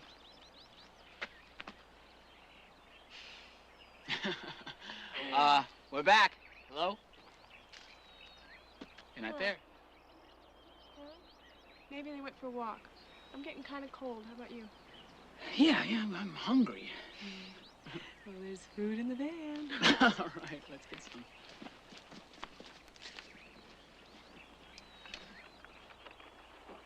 Where the hell are those guys? How could they do this? I mean, they've been gone over an hour. They gotta know we're gonna be worried about them, don't they? No. Well, I'm worried. I mean, this is stupid. I hate it when people do things like this. It drives me crazy. Well, what do you want to do? Well, look for them, I guess. Let's try this path here. I'm right behind you.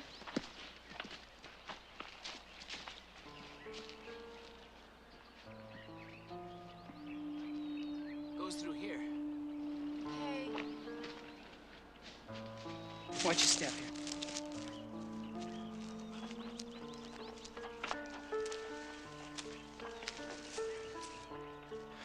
Through here, I think. They wouldn't have gone through here, would they?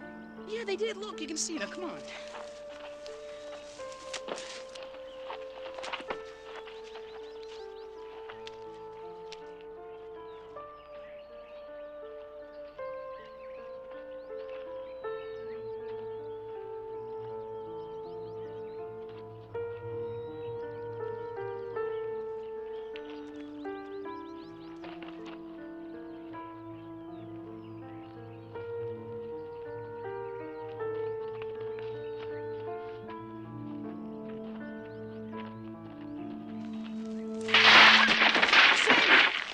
Sandy!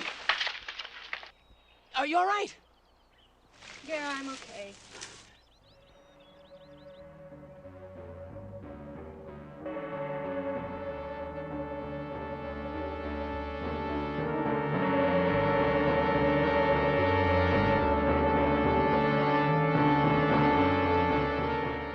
Give me your hand.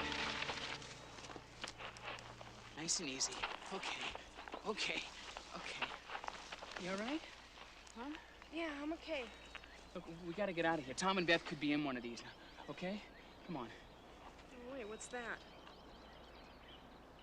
I don't know. Come on, let's check it out. Easy.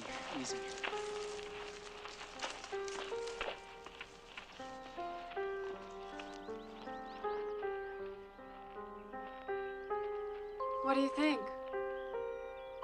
I don't know.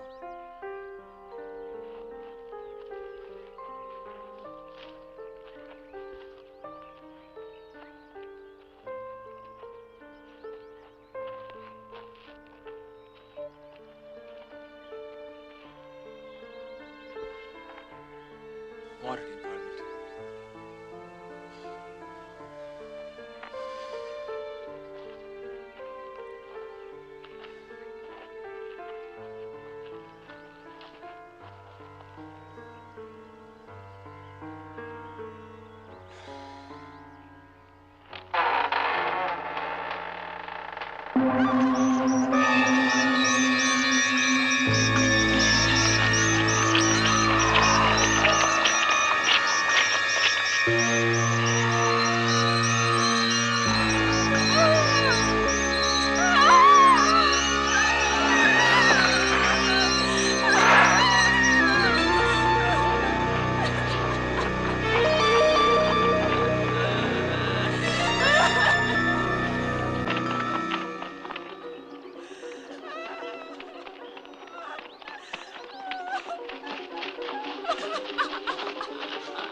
Keys. Keys, where are the keys?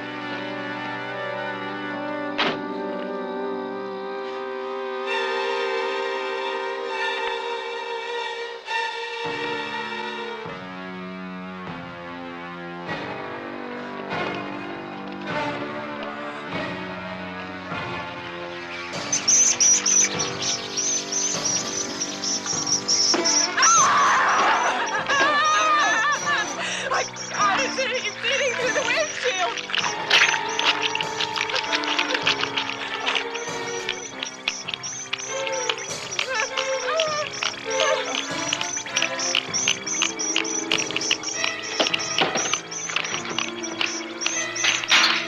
What's that sound?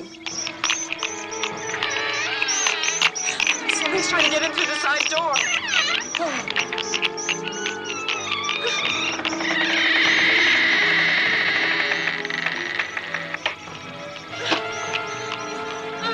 Hey, here are the keys. Craig, do something. Get out of here. All right, all right.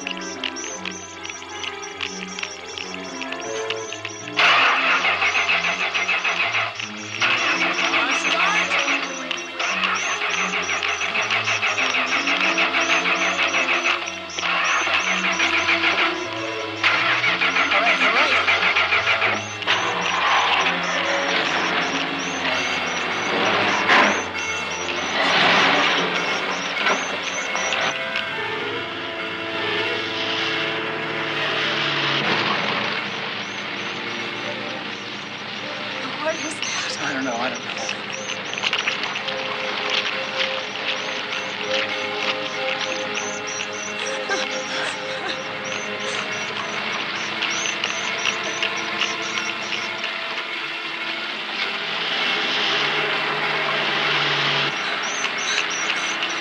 Try the windshield wipers.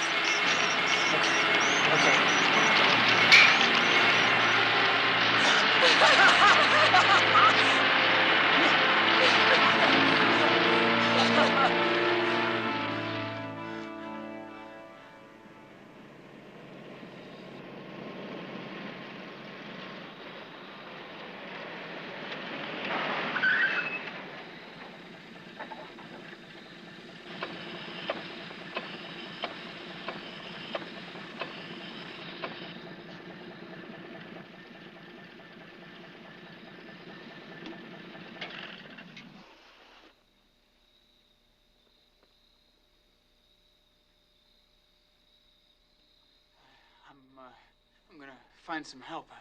I'm, Where are we? some kind of country bar. I'm gonna go inside and try and find somebody to help us. I'm going with you. No. You stay here. I don't know what's going on. I'm gonna be right back. You lock the door. I'll be right back.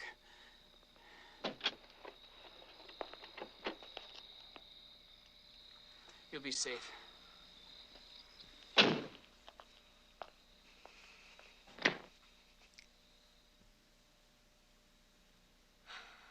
Hey, you ever find that long-lost wife of yours, Leo? Job for now over 8 weeks, and she keeps carrying No, this. but it didn't look very hard. Oh, hi, son. Come on in. Take any seat in the joint. Our friends are dead. Well, what happened? They've been murdered. Well, come on in. Sit down now. Take it easy. Relax. Give the kid a beer, Aggie. No, I need help. I need some help. My friends are dead. Please, lady, call the police. Now, calm down, son. Calm down. You gotta tell us a little more before we call in the sheriff. Please, lady, come on. Call the police. All right, I will. Just start from the start. Tell me what happened, and I'll call the police.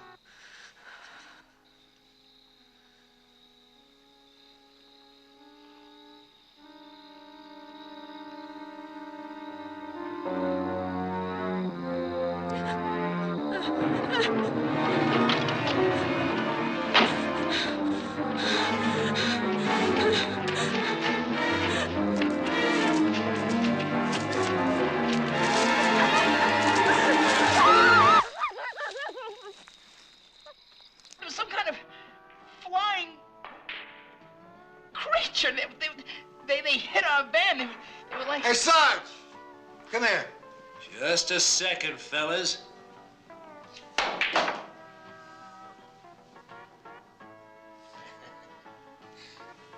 Just taught this recruit another lesson. This round's on Bill. Hey, what is it? Hey, Sarge. This guy here, a friend of yours? No, never seen him before. Well, he says he's seen some of your flying saucers. Yeah. You seen them little critters? Flying critters? Yeah, they attacked our van.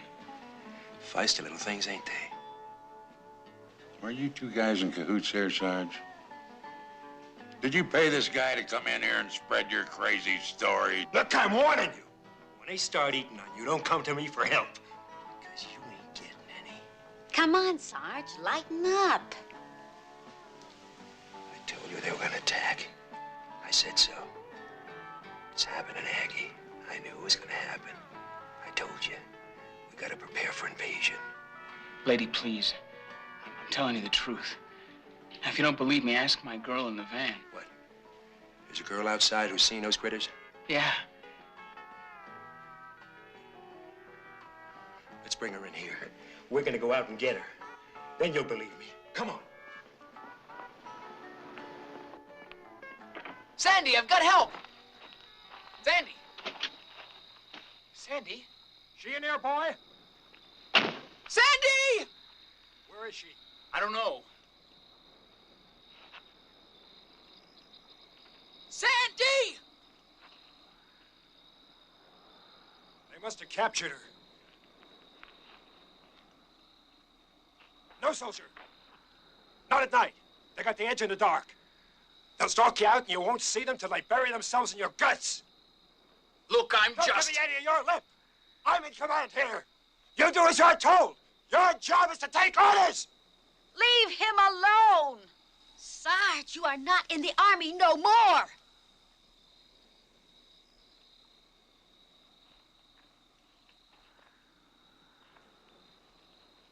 Don't let him scare you.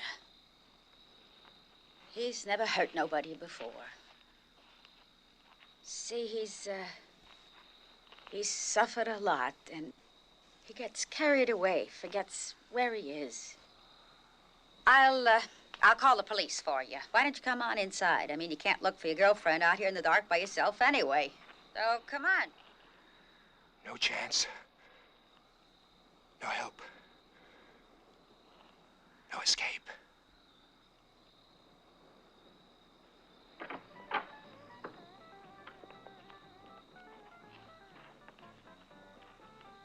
The girl wasn't there. You sit here, son, and I'll call the police. Sarge. Huh? Everything all right out there? You know, Dave, you ought to be thanking me.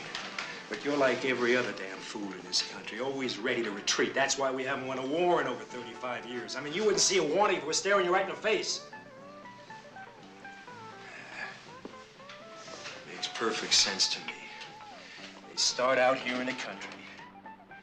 They establish a foothold, and after they got us, they move in on the cities. That way they got a base to fight from.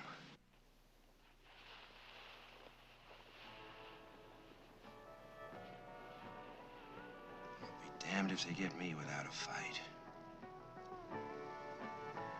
They're not gonna get Sergeant Fred Dobbs easy. Not this time.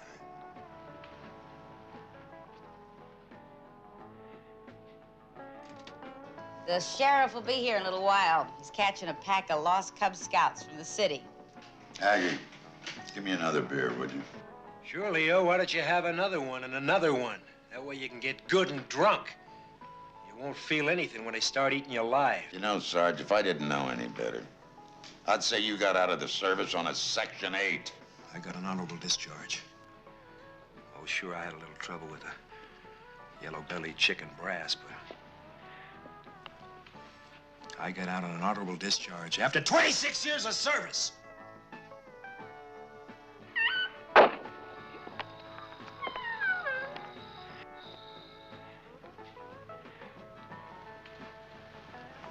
I think this belongs to you. Sandy. Sandy.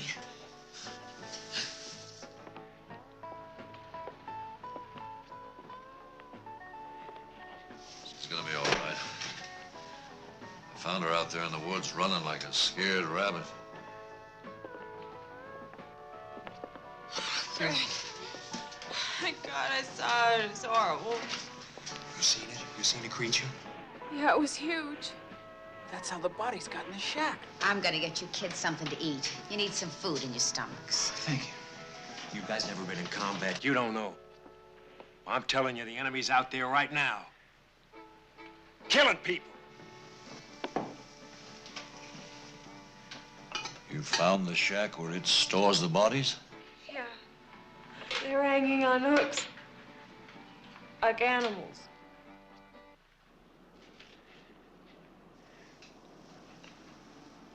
Oh, damn. Not again. Don't worry, I'll light the lamps.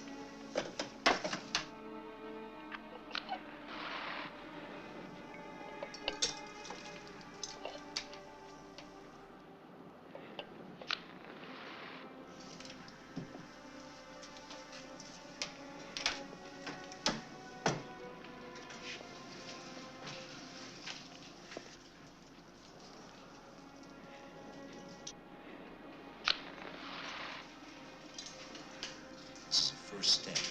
Cut off the electricity. I've seen it before. Oh, Fred, knock it off, will you? Attack in the dark. They'll have the advantage, Annie. Fred, stop it right now. It's just the power company again. Yeah? That's just what they want you to believe. I know. Sarge, we've been having power outs for years. Yeah, there's nothing to be scared of. I may need your help, Joe, with Fred. What'd you say? What'd you say about me? I said the meat in the freezer is gonna get thawed if the power don't get turned back on. Now stop being so jumpy. You're getting everybody all scared. Did you hear that? Yeah. I figured it'd be just like this.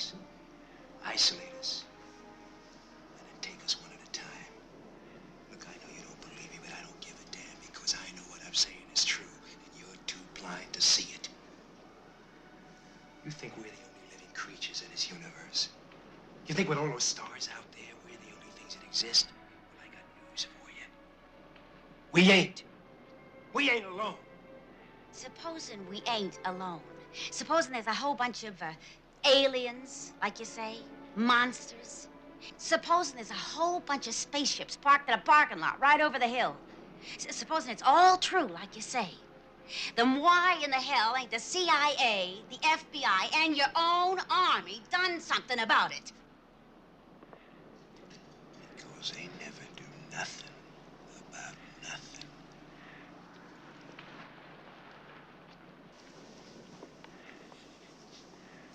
Tell me about the shack. You said the bodies were hanging. Can you find it again?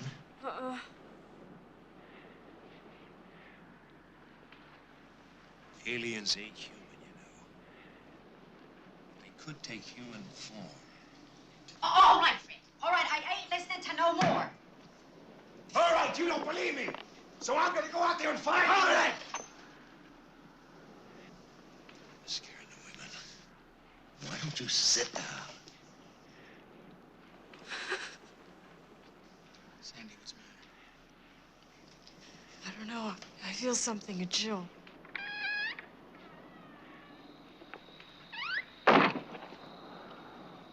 Go! Oh, my God. Oh, no, Ben. Oh, my God. Oh, no. Oh, Ben. Oh. Still breathing, call an ambulance. I didn't mean it. It was a mistake. I mean, something came over me. Something possessed me. I didn't.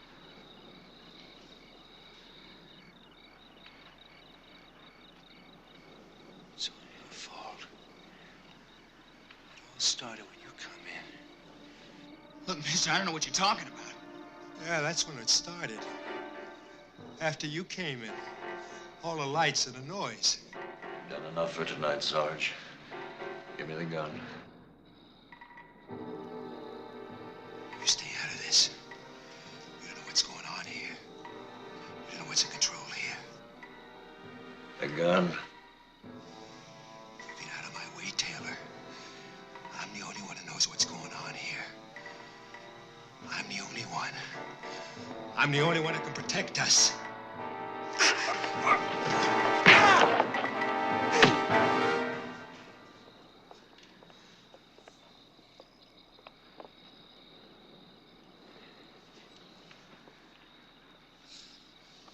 Kids, get outside.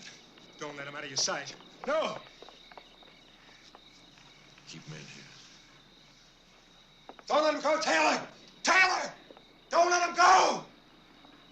You regret this, Taylor!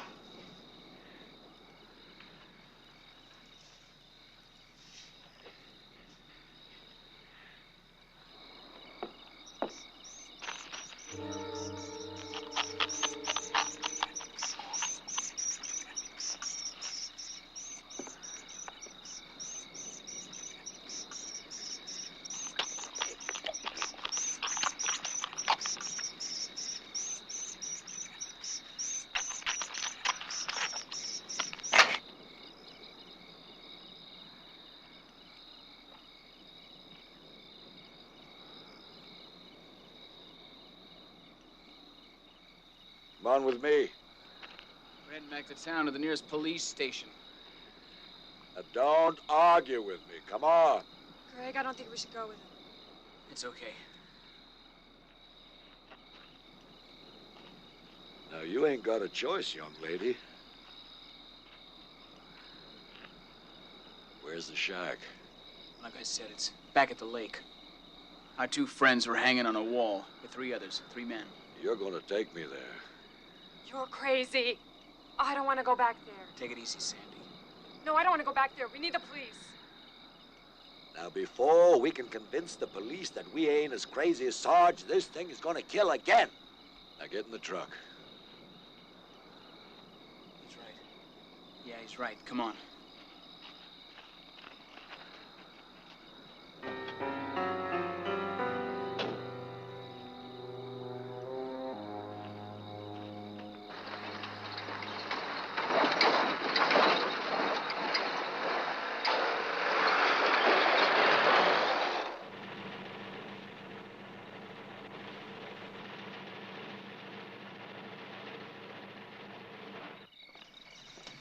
Let's get him the hell out of here. He gonna be all right?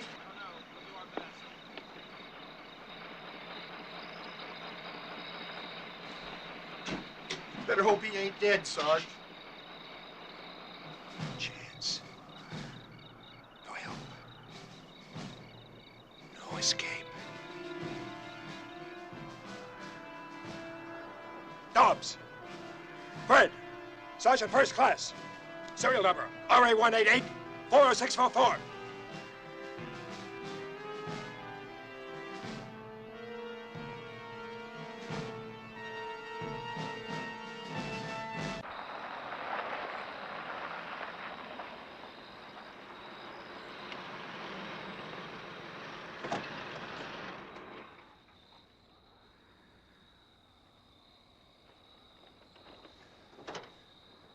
You two stay here.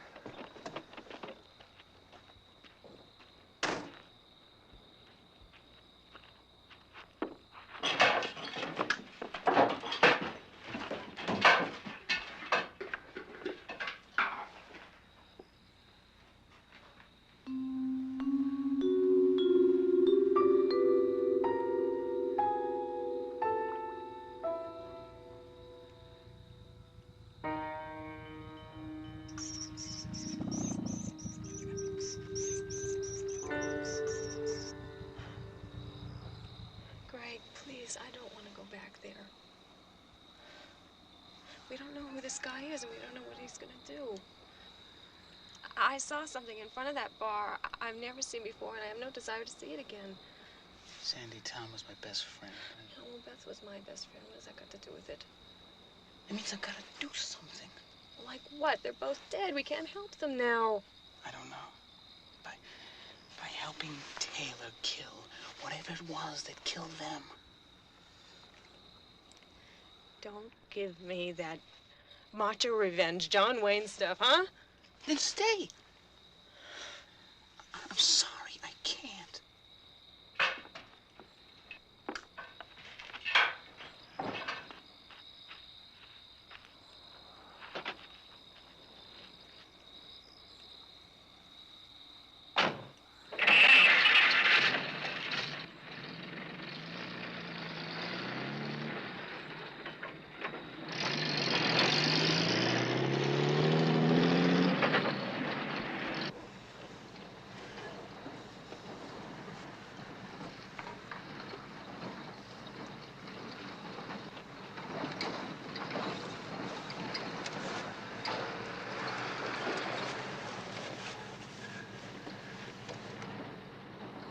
Look. Once he almost got me. One of his creatures did that. Why didn't you tell someone? Why didn't you do something? Yeah, sure. You mean like Sarge, huh? You saw the way everybody believed him? No, I'm not. I'm looking to get locked up. I'm looking to kill me, the alien. If he don't kill me first. Hold it. Hold it right there. That's where it is, behind those trees. That's where the shack is. You sure? I'm sure.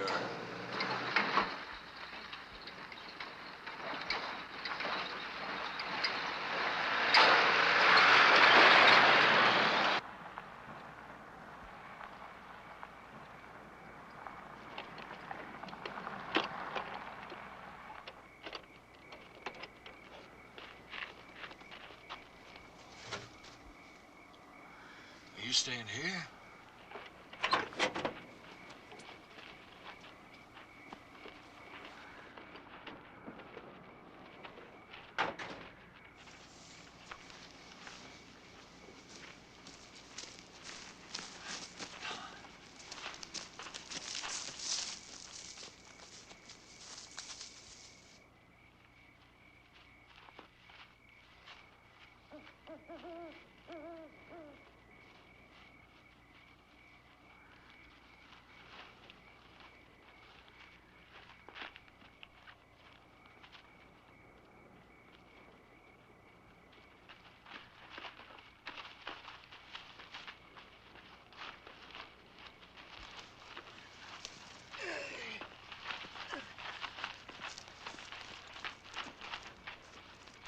Right there.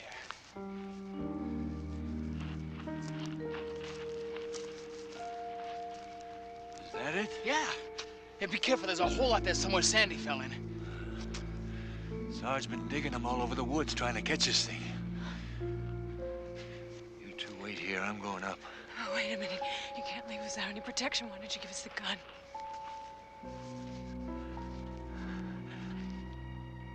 Hey, I ain't the crazy one. Remember?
Just like you said. Can we go now? You don't know what you found here. This is where the hunter keeps his food. What are you talking about? We got him. Right where we want him. Sooner or later, he's got to come back for the bodies. And we'll be waiting. Yeah, we will. We're not going to be waiting. We're not going to stay here. We're going to leave right now. I'd think about it if I was you. It's a...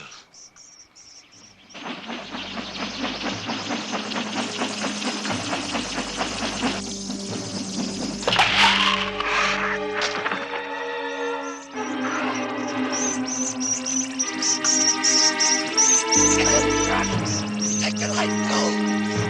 Get out of here, leave me. Get out of here. Get out of here.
Here comes somebody.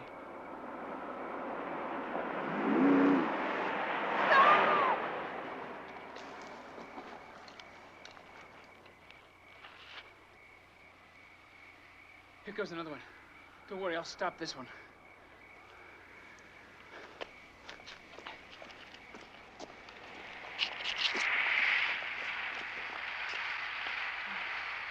It's a cop! All right! Yeah!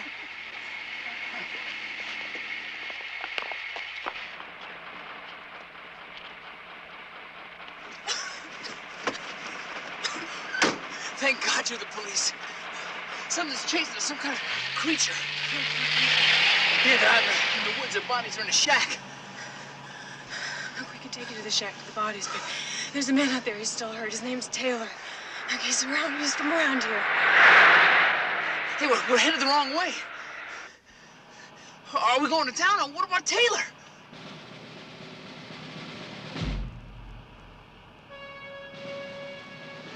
What about Taylor?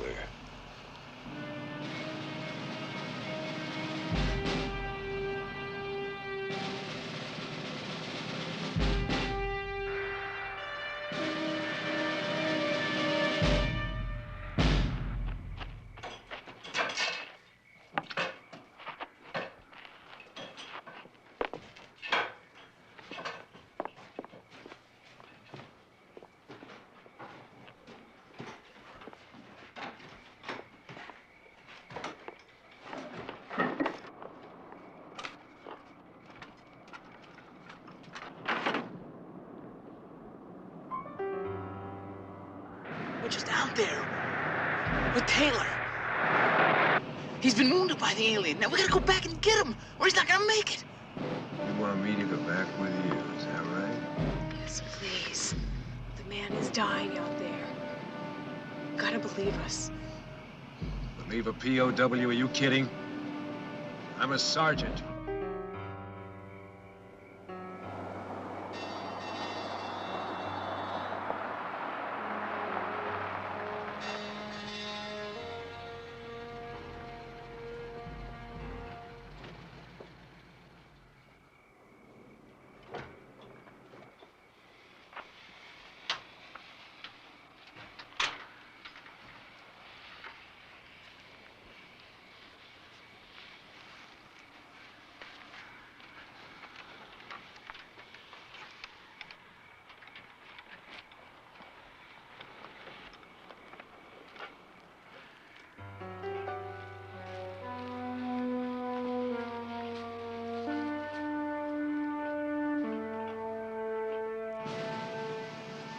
What'd you do, kill the kids and take over their bodies? What? He thinks so. We're the aliens. Okay, you don't have to tell me now. I'll find out soon enough.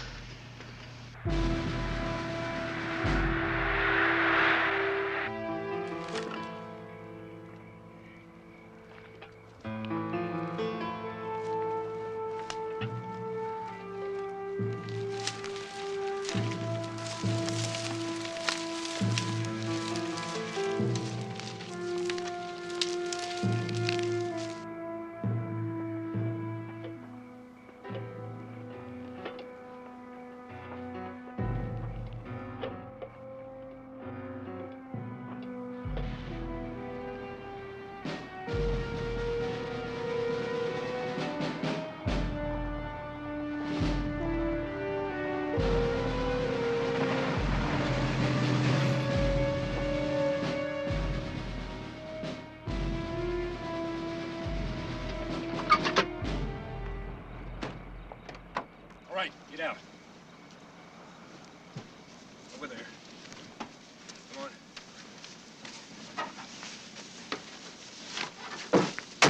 Sure, even you creatures feel pain.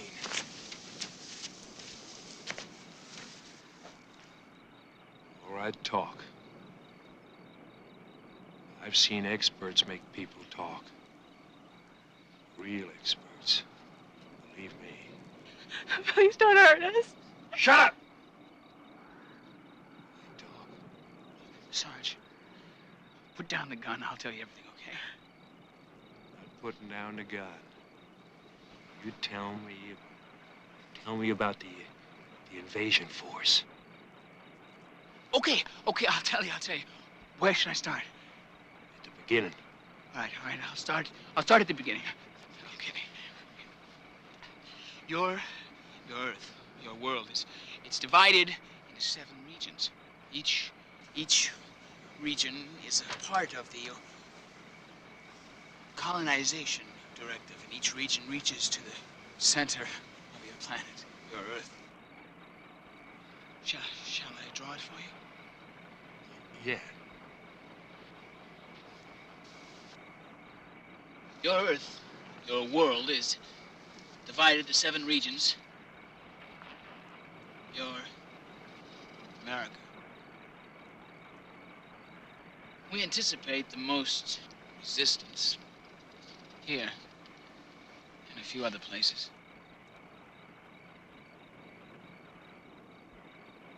When's all this gonna begin? The main striking force begins.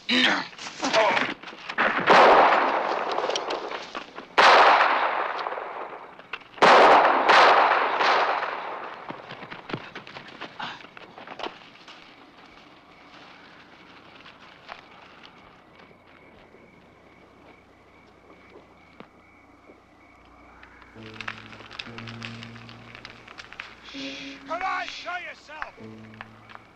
No use trying to get away! I know you're down there! Just tell me what I want to know!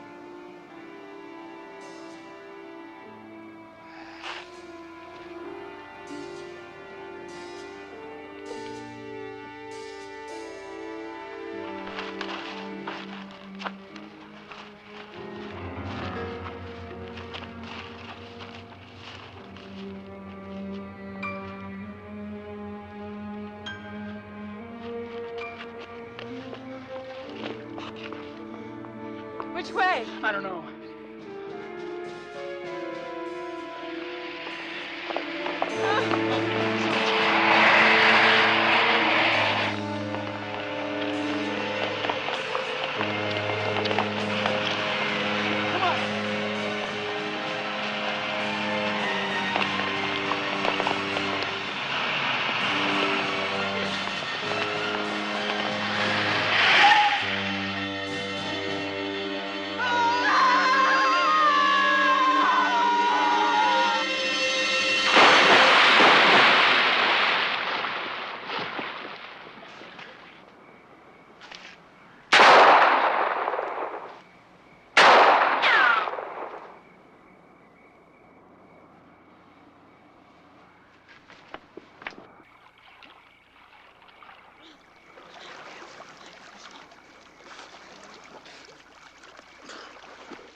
Are you all right?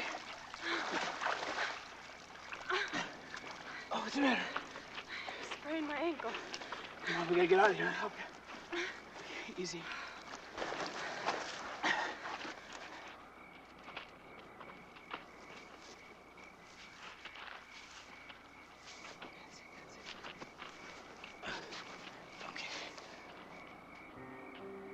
Look. Come on.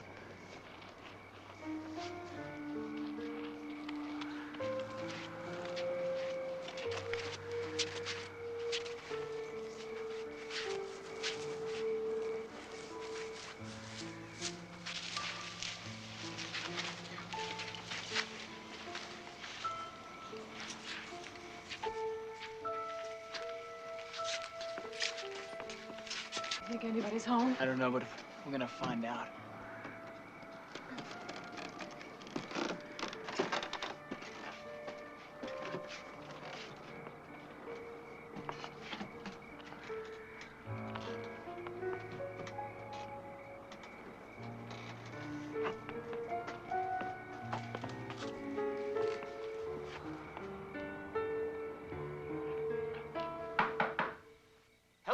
Anybody home? Looks like somebody lives here. Well, we're not waiting for an invitation.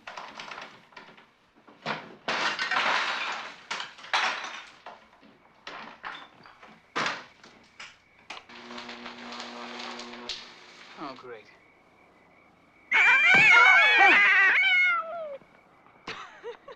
Oh, good. Another light. Hello? Anybody home? We can use their phone. Yeah, if they've got one. This place looks like somebody's vacation cabin or something. We must have broke in the back door. Hello? Anybody home? Let's check this out. Hello? Hello? Greg? Greg, you okay?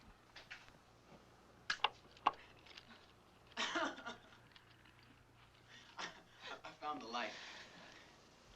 Look, a phone.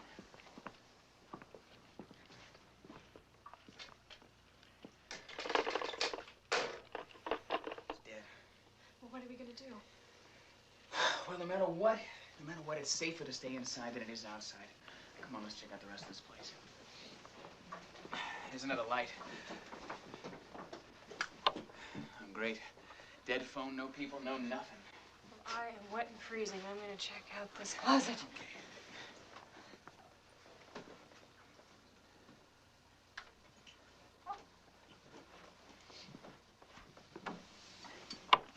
Oh, you're great. Dry clothes. Terrific. I'm gonna get dressed, okay? Oh, okay. You know, we can either hang around here, or we can, wait for somebody to show if there's anybody around, or we can try and make it back to town.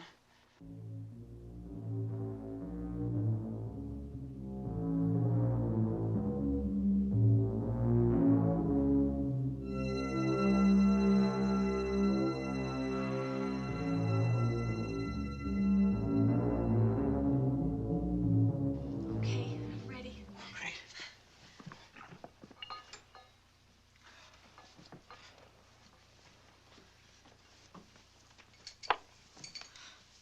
It's bone dry. Looks like nobody's been around here for a while.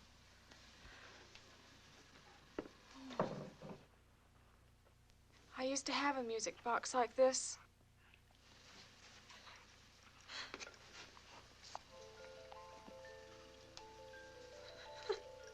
What's the matter? Beth, she gave it to me on my 9th birthday.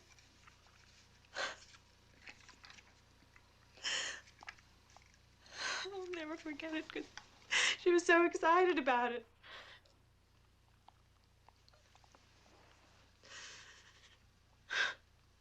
She bought it 6 months before. Oh, I'm sorry. It's okay. It's okay. It's okay. Yeah, go ahead, go ahead. It's okay. Come on. Look. Why don't you go down? We'll go over here and you can rest for a while. Come on. Please.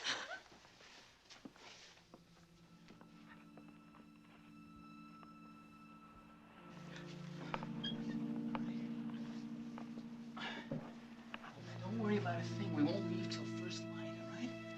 I'll put your clothes by the heater. They'll be nice and warm. Try and get some rest, all right? Okay. And Greg, I just thought of something. What if this place belongs to Sarge? We're gonna get out of here. No. Now just lie back. It's okay.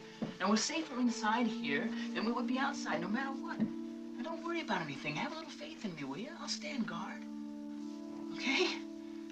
Okay, now you try and get some rest. I'll put your clothes by the heater.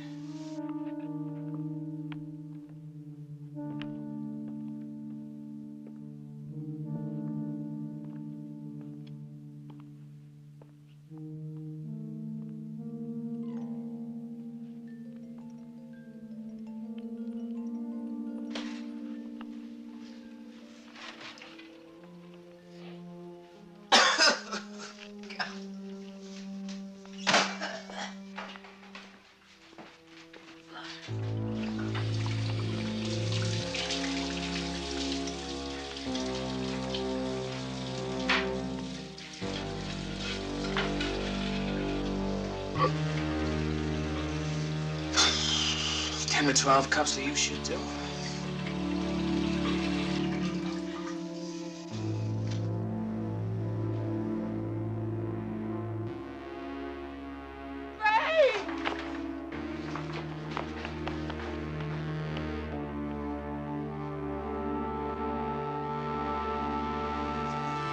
Saw that horrible creature. Come on. He was chasing me. I couldn't run. I couldn't see it, and it could see me. I was trapped in this room. It's okay. It's okay. It's just a dream. It's okay. Sorry. Don't be sorry. Come on. It's okay. The door's open. That was no dream. Maybe the cat got back in. Yeah, maybe. What if it's the people that own this place? That'd be just great. I can see us making it through this whole mess and then getting shot as a burglar.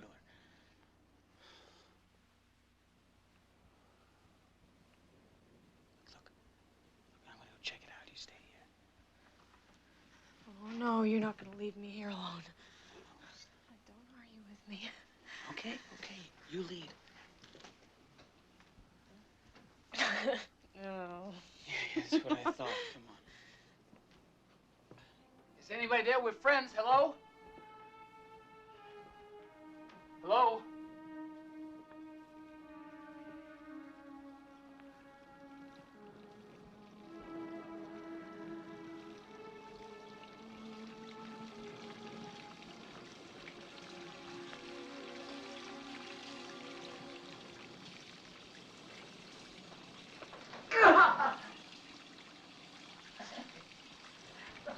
Don't do that. Sorry.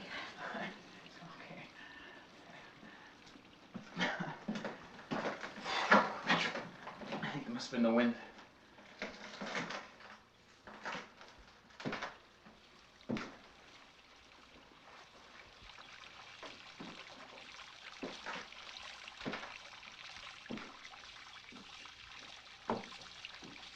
What's the matter? I don't know. I thought I turned this water off. I don't understand. Yeah, neither do I. I think we better look around again.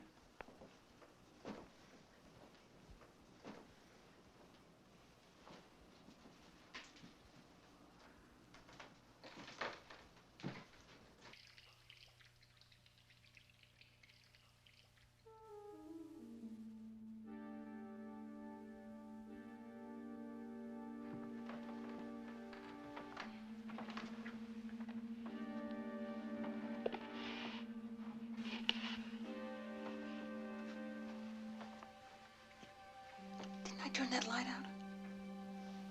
I don't know. I guess so.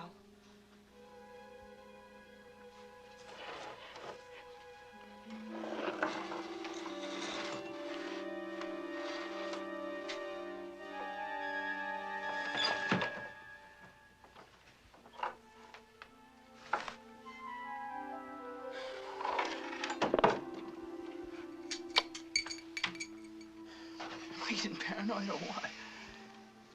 Come on, you back to bed.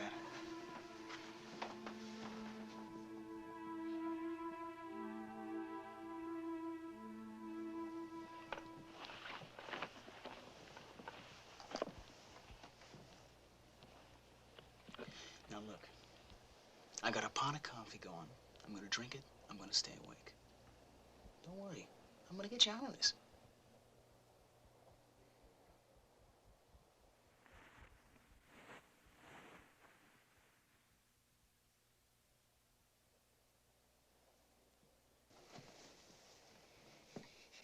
Yeah, that's nice. I like that. Put your braids down. That'd be nice.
Let's go. We can't leave Greg back there. Boy's Gran's dead, honey. They can't do anything for him. We're going to the shack. Oh, I don't want to go back there. All right, you stay here. That thing will be right along. You're talking about him. Why do we have to go back to the shack? Please tell me, why do we have to go back to the shack? Because we're being hunted. Because that thing is going to follow us no matter where we go. Right now, the only choice we have is where we're going to fight. And if we stand here talking, we're going to lose that choice, too. You don't understand. You don't see. That thing ain't fighting for survival. No, sirree. This ain't like the Sarge said, you know, that this is an invasion. No. That alien, he came down here with a sport. He wants to get himself a few trophies. And you know what? Right now, you and me, we are the prize game. This is crazy. Yeah, I know it's crazy. But I got the advantage on him. Huh? Huh? What is it? I'm hunting him. And he don't know it. Come on. Come on. Come on, let's go. Come on.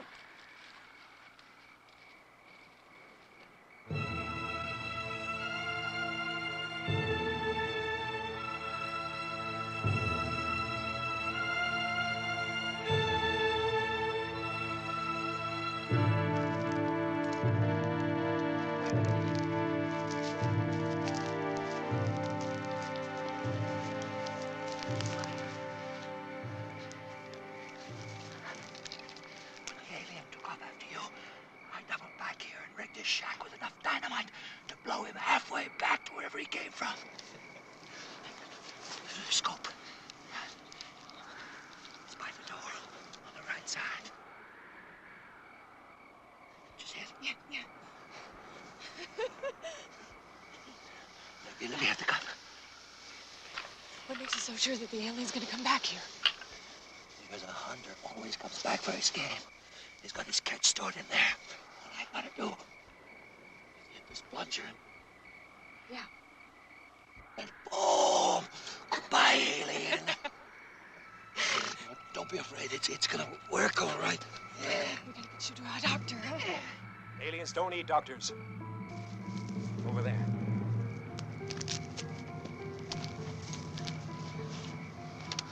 Come on, now, take it easy, Sarge. This is me, Joe Taylor. You know me. We've been hunting together.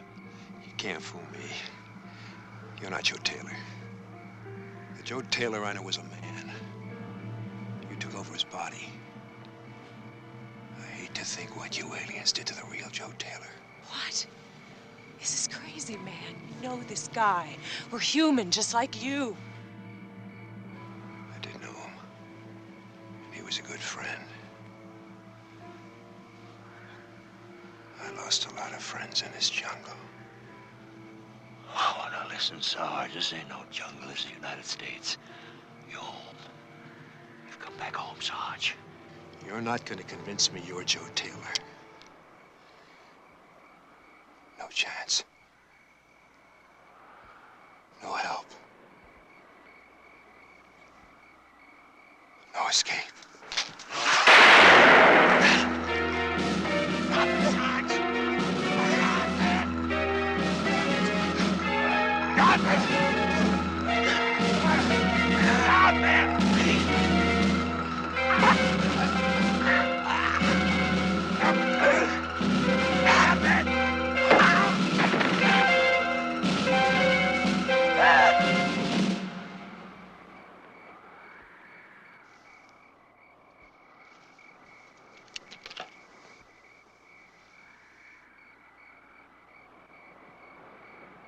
I knew I'd get one here.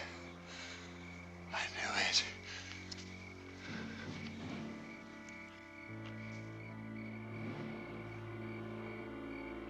You one of the leaders? Or just a soldier, huh? I got you. I got you.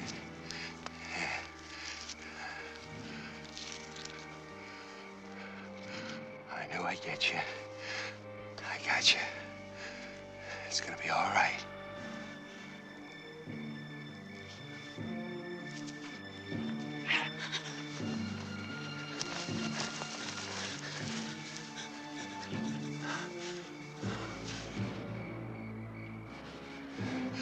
laughed at me. They said I was crazy. But now they're gonna know, yes, they're gonna know.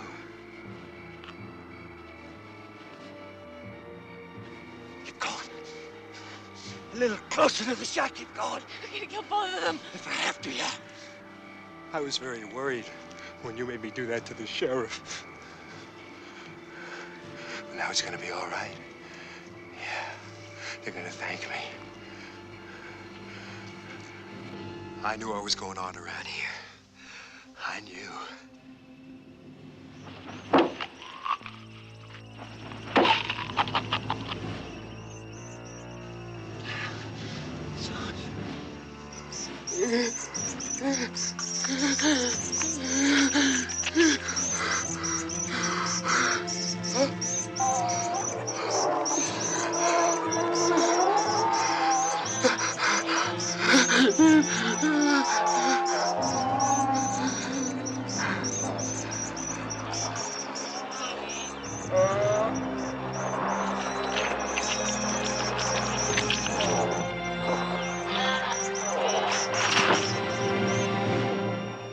Alien's not close enough to the shack.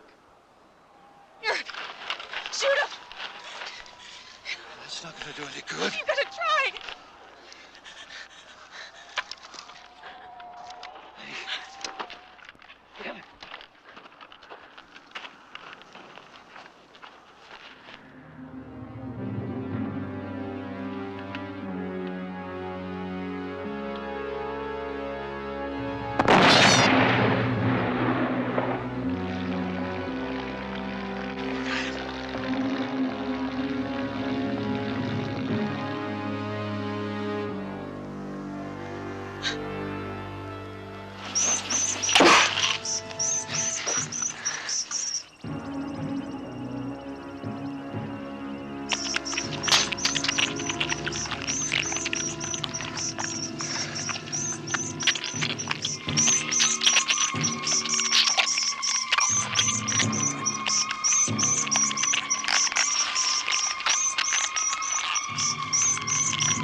Pull it! Oh, let it get it!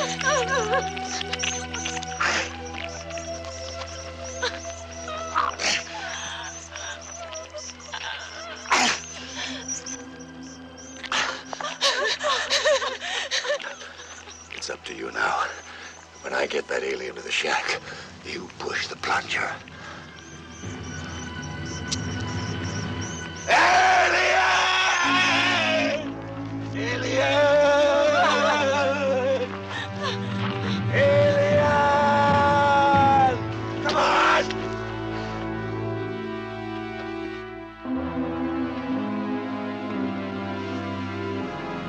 Hit the plunger! Come on, push it, Sandy. You gotta push the plunger.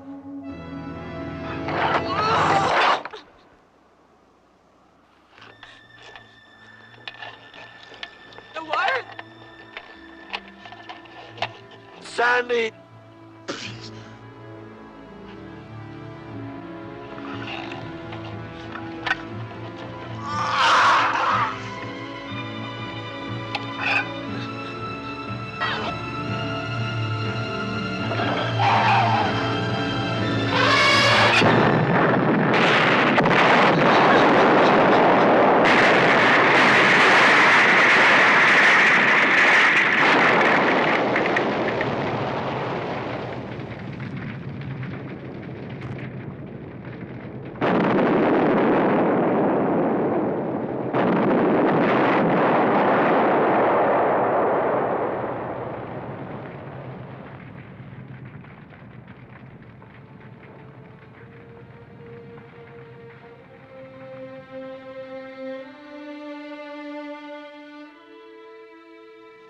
You think we're the only living creatures in this universe? You think with all those stars out there, we're the only things that exist? Well, I got news for you. We ain't. We ain't alone.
Hey, what's up, guys? Thank you so much for sticking with us. I hope you enjoyed It Came Without Warning, or Without Warning.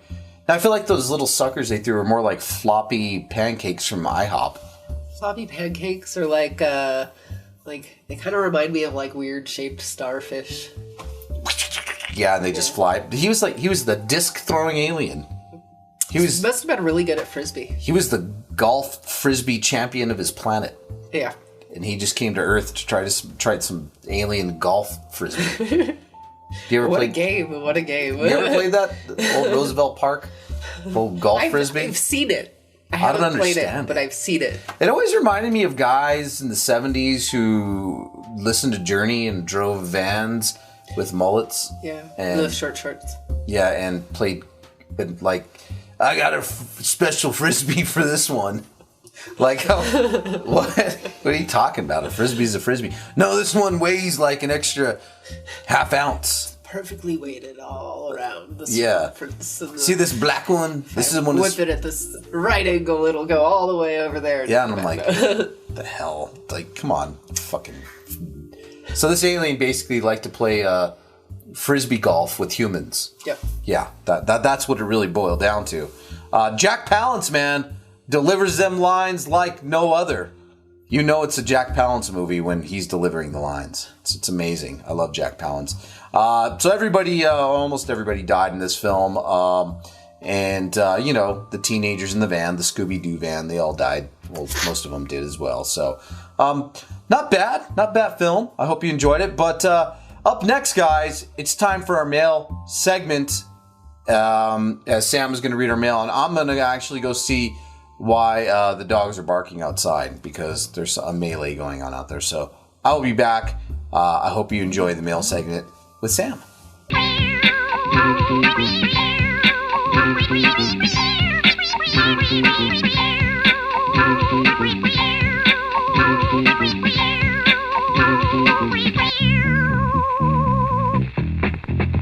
Our first comment here today is from Unknown Dancer at Androidvirus. I still don't get the witch. Thanks, M. Well, I don't get the witch either, so we're all good there. Wants to get it's a Puritan society. Some people dealing with discovering themselves. Yeah, no kidding. I found the ending to be very entertaining. Not even gonna lie, and the goat was a little trippy, but it was overall it was not the movie that I expected to be when I originally saw it, but it was pretty decent. But there's really not much to get, so just whatever you're with, there you go. So our second one is from worldismyoyster@gmail.com. Androidvision. Hey, awesome show. I'm curious as to whether or not you've ever seen the Guinea Pig series, the history behind it, or why they stopped its production. After all, it is Japan. Any possibilities of ever showing any of these? Thanks for your time, Bruce Caitlin. So, Bruce Caitlin, since I am not Androidvision, or Android Virus, I should say. I do not know how to respond to that. I myself have not seen the Guinea Pig series and have no notion of what it is or why it is its production was stopped, so I'm sure he would be more than willing to consider putting it on the show at some point in the future, depending on his first answers to those questions. I think we're going to try and get like Audition or some of those other crazy Japanese horror from like the late 90s. That'd be great. Creepy. Yeah, Japanese horror is always fun. They have some, like, I kind of want to see the original of a lot of the Americanized classics, like to bring in the, I know they have much more scary versions. Let's see, so, and next is from anniemail@gmail.com. Dear Android Virus, hello, my name is Annie and I live out in New Mexico. Not but 20 miles from where you broadcast from. I really enjoy your show, and you're easily the sexiest horror host out there. Anyway, I was wondering if there ever been any movies made about New Mexico. as it's so rich in mysticism, a synchronotic, messed up state with rare Southwest ghettos and lore. Can you think of a film that covers all of those elements coming from current day narratives? Hold on. Let's get the man himself. Get your ass up. Get your ass up. I don't have my stage face on. Hold on. He's passed out on chocolates and liquor. Alright. I don't have my stage face on, so we're just gonna... Alright. Mexico horror. What about it? Do you know of any? Yeah, I know New Mexico. Like, movies or real life? Isn't that just the question? Just Google it, man. This shit happened last week. Jesus Christ. Just last week they freaking... I don't even want to go there, but... Yeah, just last week, I mean, it's everywhere, all the time, all over the place. Lots of messed up things, man. Oh, I can't breathe this. All right, is that cool? Is that better? That's good, man. Is that? How about that? You should get some more coffee. I'm confiscating the rest of the Valentine's chocolates, though. I've had more than your fair share. Yeah, the rum ones. Those are the best. So, and our final one is from Timbo Slice Groupie 45 at yahoo.com. It's a short list of groupies, by the way. Dear Androidvision, how much brevity do you put behind such supposedly cursed film productions like the Poltergeist series and other films of that nature? Or crew members being cursed for their involvement? Or is it a look into the viewer's psychology / masses sociology? Sincerely, Mike Keel. Yeah, there's something to it, man. Yeah, absolutely. Cursed. Fuck yeah. You don't fuck with things you don't know about. You don't go out searching. Like, haven't you ever heard that term, like, you look into the abyss long enough, the abyss looks back on you? Yeah, I've heard that term before. It's the reason I've never done a sale. No, don't do it. Why would you do it? Why? I mean, really. I don't want demons. I mean, it's like, I'm not really scared about much, but the unknown, like I have my thoughts on what I think demons are, and I think demons and extraterrestrials are the same things. I just don't think that they exist on this earthly dimension, and I think they're interdimensional beings, not necessarily beings that live under the ground with pitchforks. Mm-hmm. I think that's all like made up by Christianity, you know what I mean? That's why I laugh at stuff like that, you know, like 666, shit like that. That's all a joke, right? Real demons, I think, are like interdimensional beings. I think that they wish they were humans, but they're not. I think they're aliens. I think demons are aliens. So they're like alien haters from another dimension? Yeah! Because we don't happen to be, because we have physical form and they wish to be us? They're fucking jealous. They could be. They definitely could be. I mean, we're awesome, right? The shit. Who wouldn't want to be us? Humans are awesome. Well, I mean, we're half and half. Some of us are awesome, some of us aren't. So, there you go. There you have it. But yeah, yep. That's it. Had to get off the couch. I'm sorry. I'm surprised he made it. I did. It's going to be a sweet hangover tomorrow, though. Yeah. Valentine's Day. What can you say? I'm going to be knee deep in booze and knee deep in boobs. Boobs are always great. So I have a question. Yeah, shoot you low. I mean, sorry. I'm sorry. You don't do that. I don't know. Is that a male name or a female name? Mikael. I think it's a female. Well, it may be. Mikael? Mikael? Slice groupie, so we're not. I was gonna say. I was wondering. I was like, wouldn't that be amusing? You know, I mean, for somebody who, you know, gets their eyebrows did, and you're a dude. Hangs out in cold chambers to keep his skin pure and. I get a little fruity. Yeah. You know how I keep my skin pure? I just take a shower. That's it. Few and far between, but it works. No, that's not true. I may not wash my hair every day, but I do take a shower every day. All right? I bathe in the blood of my enemies, so I don't know what y'all are talking about. Do you bathe in the blood of your enemies? Like Bathory? Like, Hey, maybe that's where they got bath time from. That's a bad joke. ugh. Okay, alright, whatever. Okay. Send us your hate mail at androidvision666@aol.com. Alright, guys, thank you for tuning in.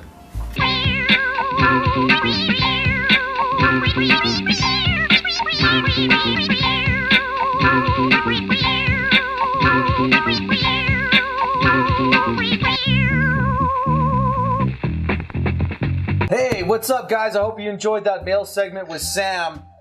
I'm getting drunk on chocolate alcohols. You know, that's what happens when you. It counts if you eat a Hershey's Kiss and then just take a shot, right? That's alcohol chocolate, isn't it? Sure. Or the little fake bottles that you bite open and there's like brandy in them and shit. I like the brandy. I've never had one of those.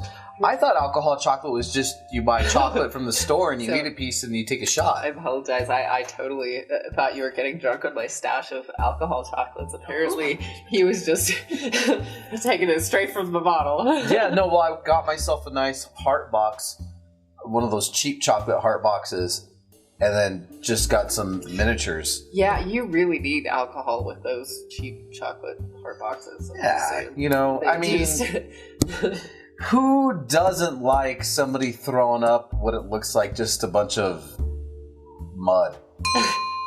At least you can't feel your teeth rotting. You just throw up it's just like a mountain of mud throwing up. It's ridiculous, you know? I'm usually too drunk to be able to analyze. So, true story, one of my worst Valentine's experiences was I had bought an ex-girlfriend a couple of bottles of red wine, which she went through thoroughly in about 2 hours. I would be ashamed if she didn't.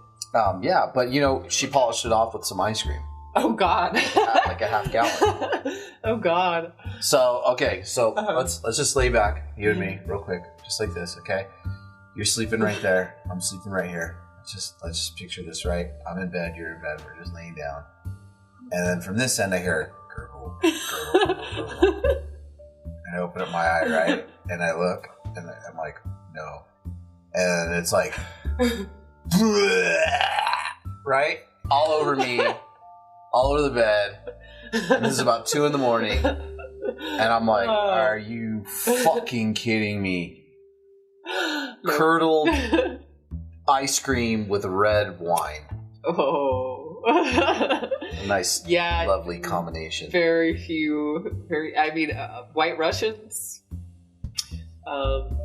There's a couple of other things that I guess you could theoretically mix with dairy, but red wine is not one of them. Red wine and ice cream. Neither is tequila. Don't mix tequila and ice cream either. I've done that before. Don't do that. So, I told you guys about the banana story, right?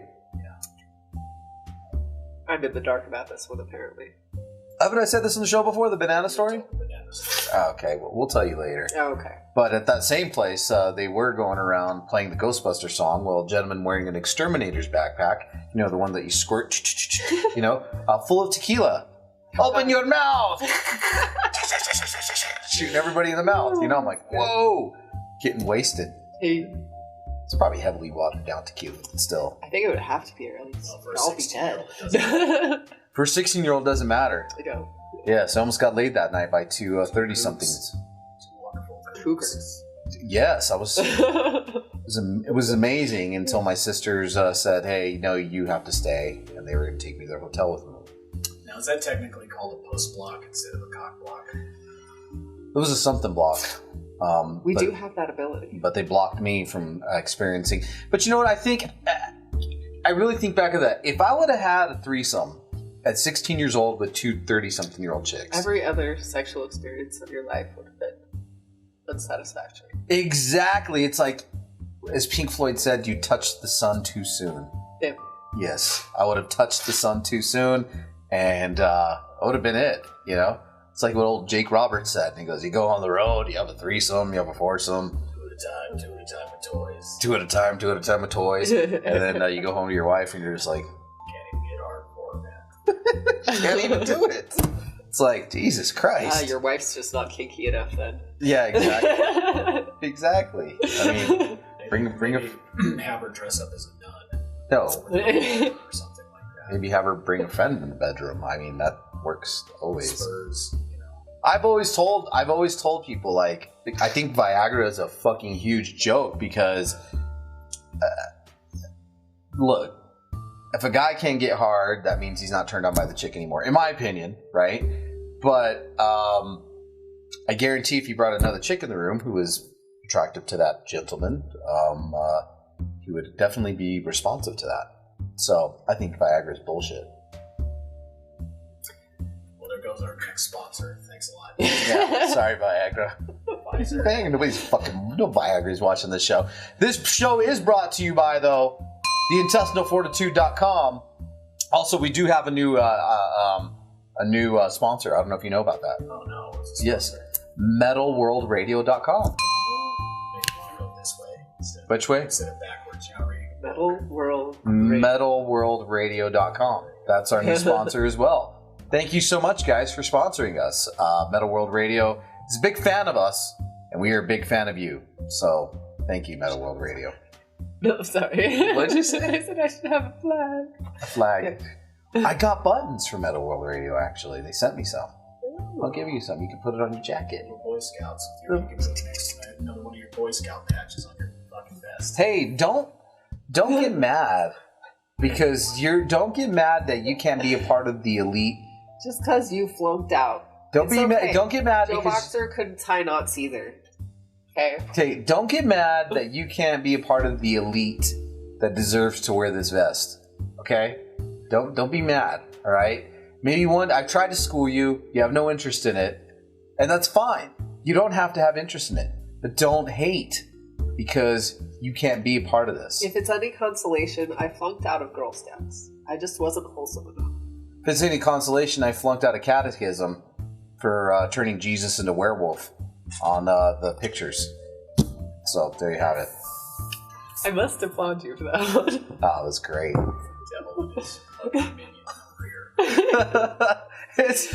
Look, what's the big deal? He already had a beard. I just brought it up a little bit further and gave him sharp teeth. You know, in his hands that he was laying on the kids, he just got some little claws on them and little fur, and he was werewolf Jesus. There's nothing wrong with that.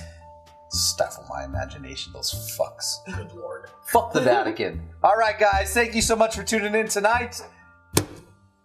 Don't forget to find us on theintestinalfortitude.com. And this has been another wonderful, amazing episode of Androidvision.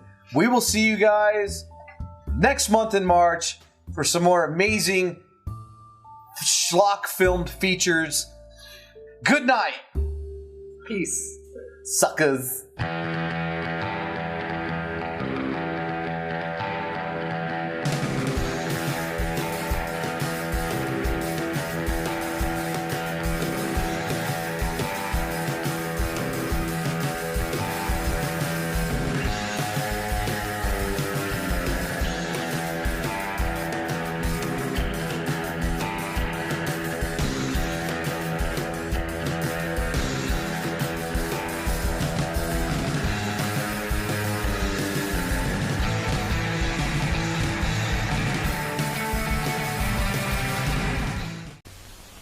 Well, look who's here.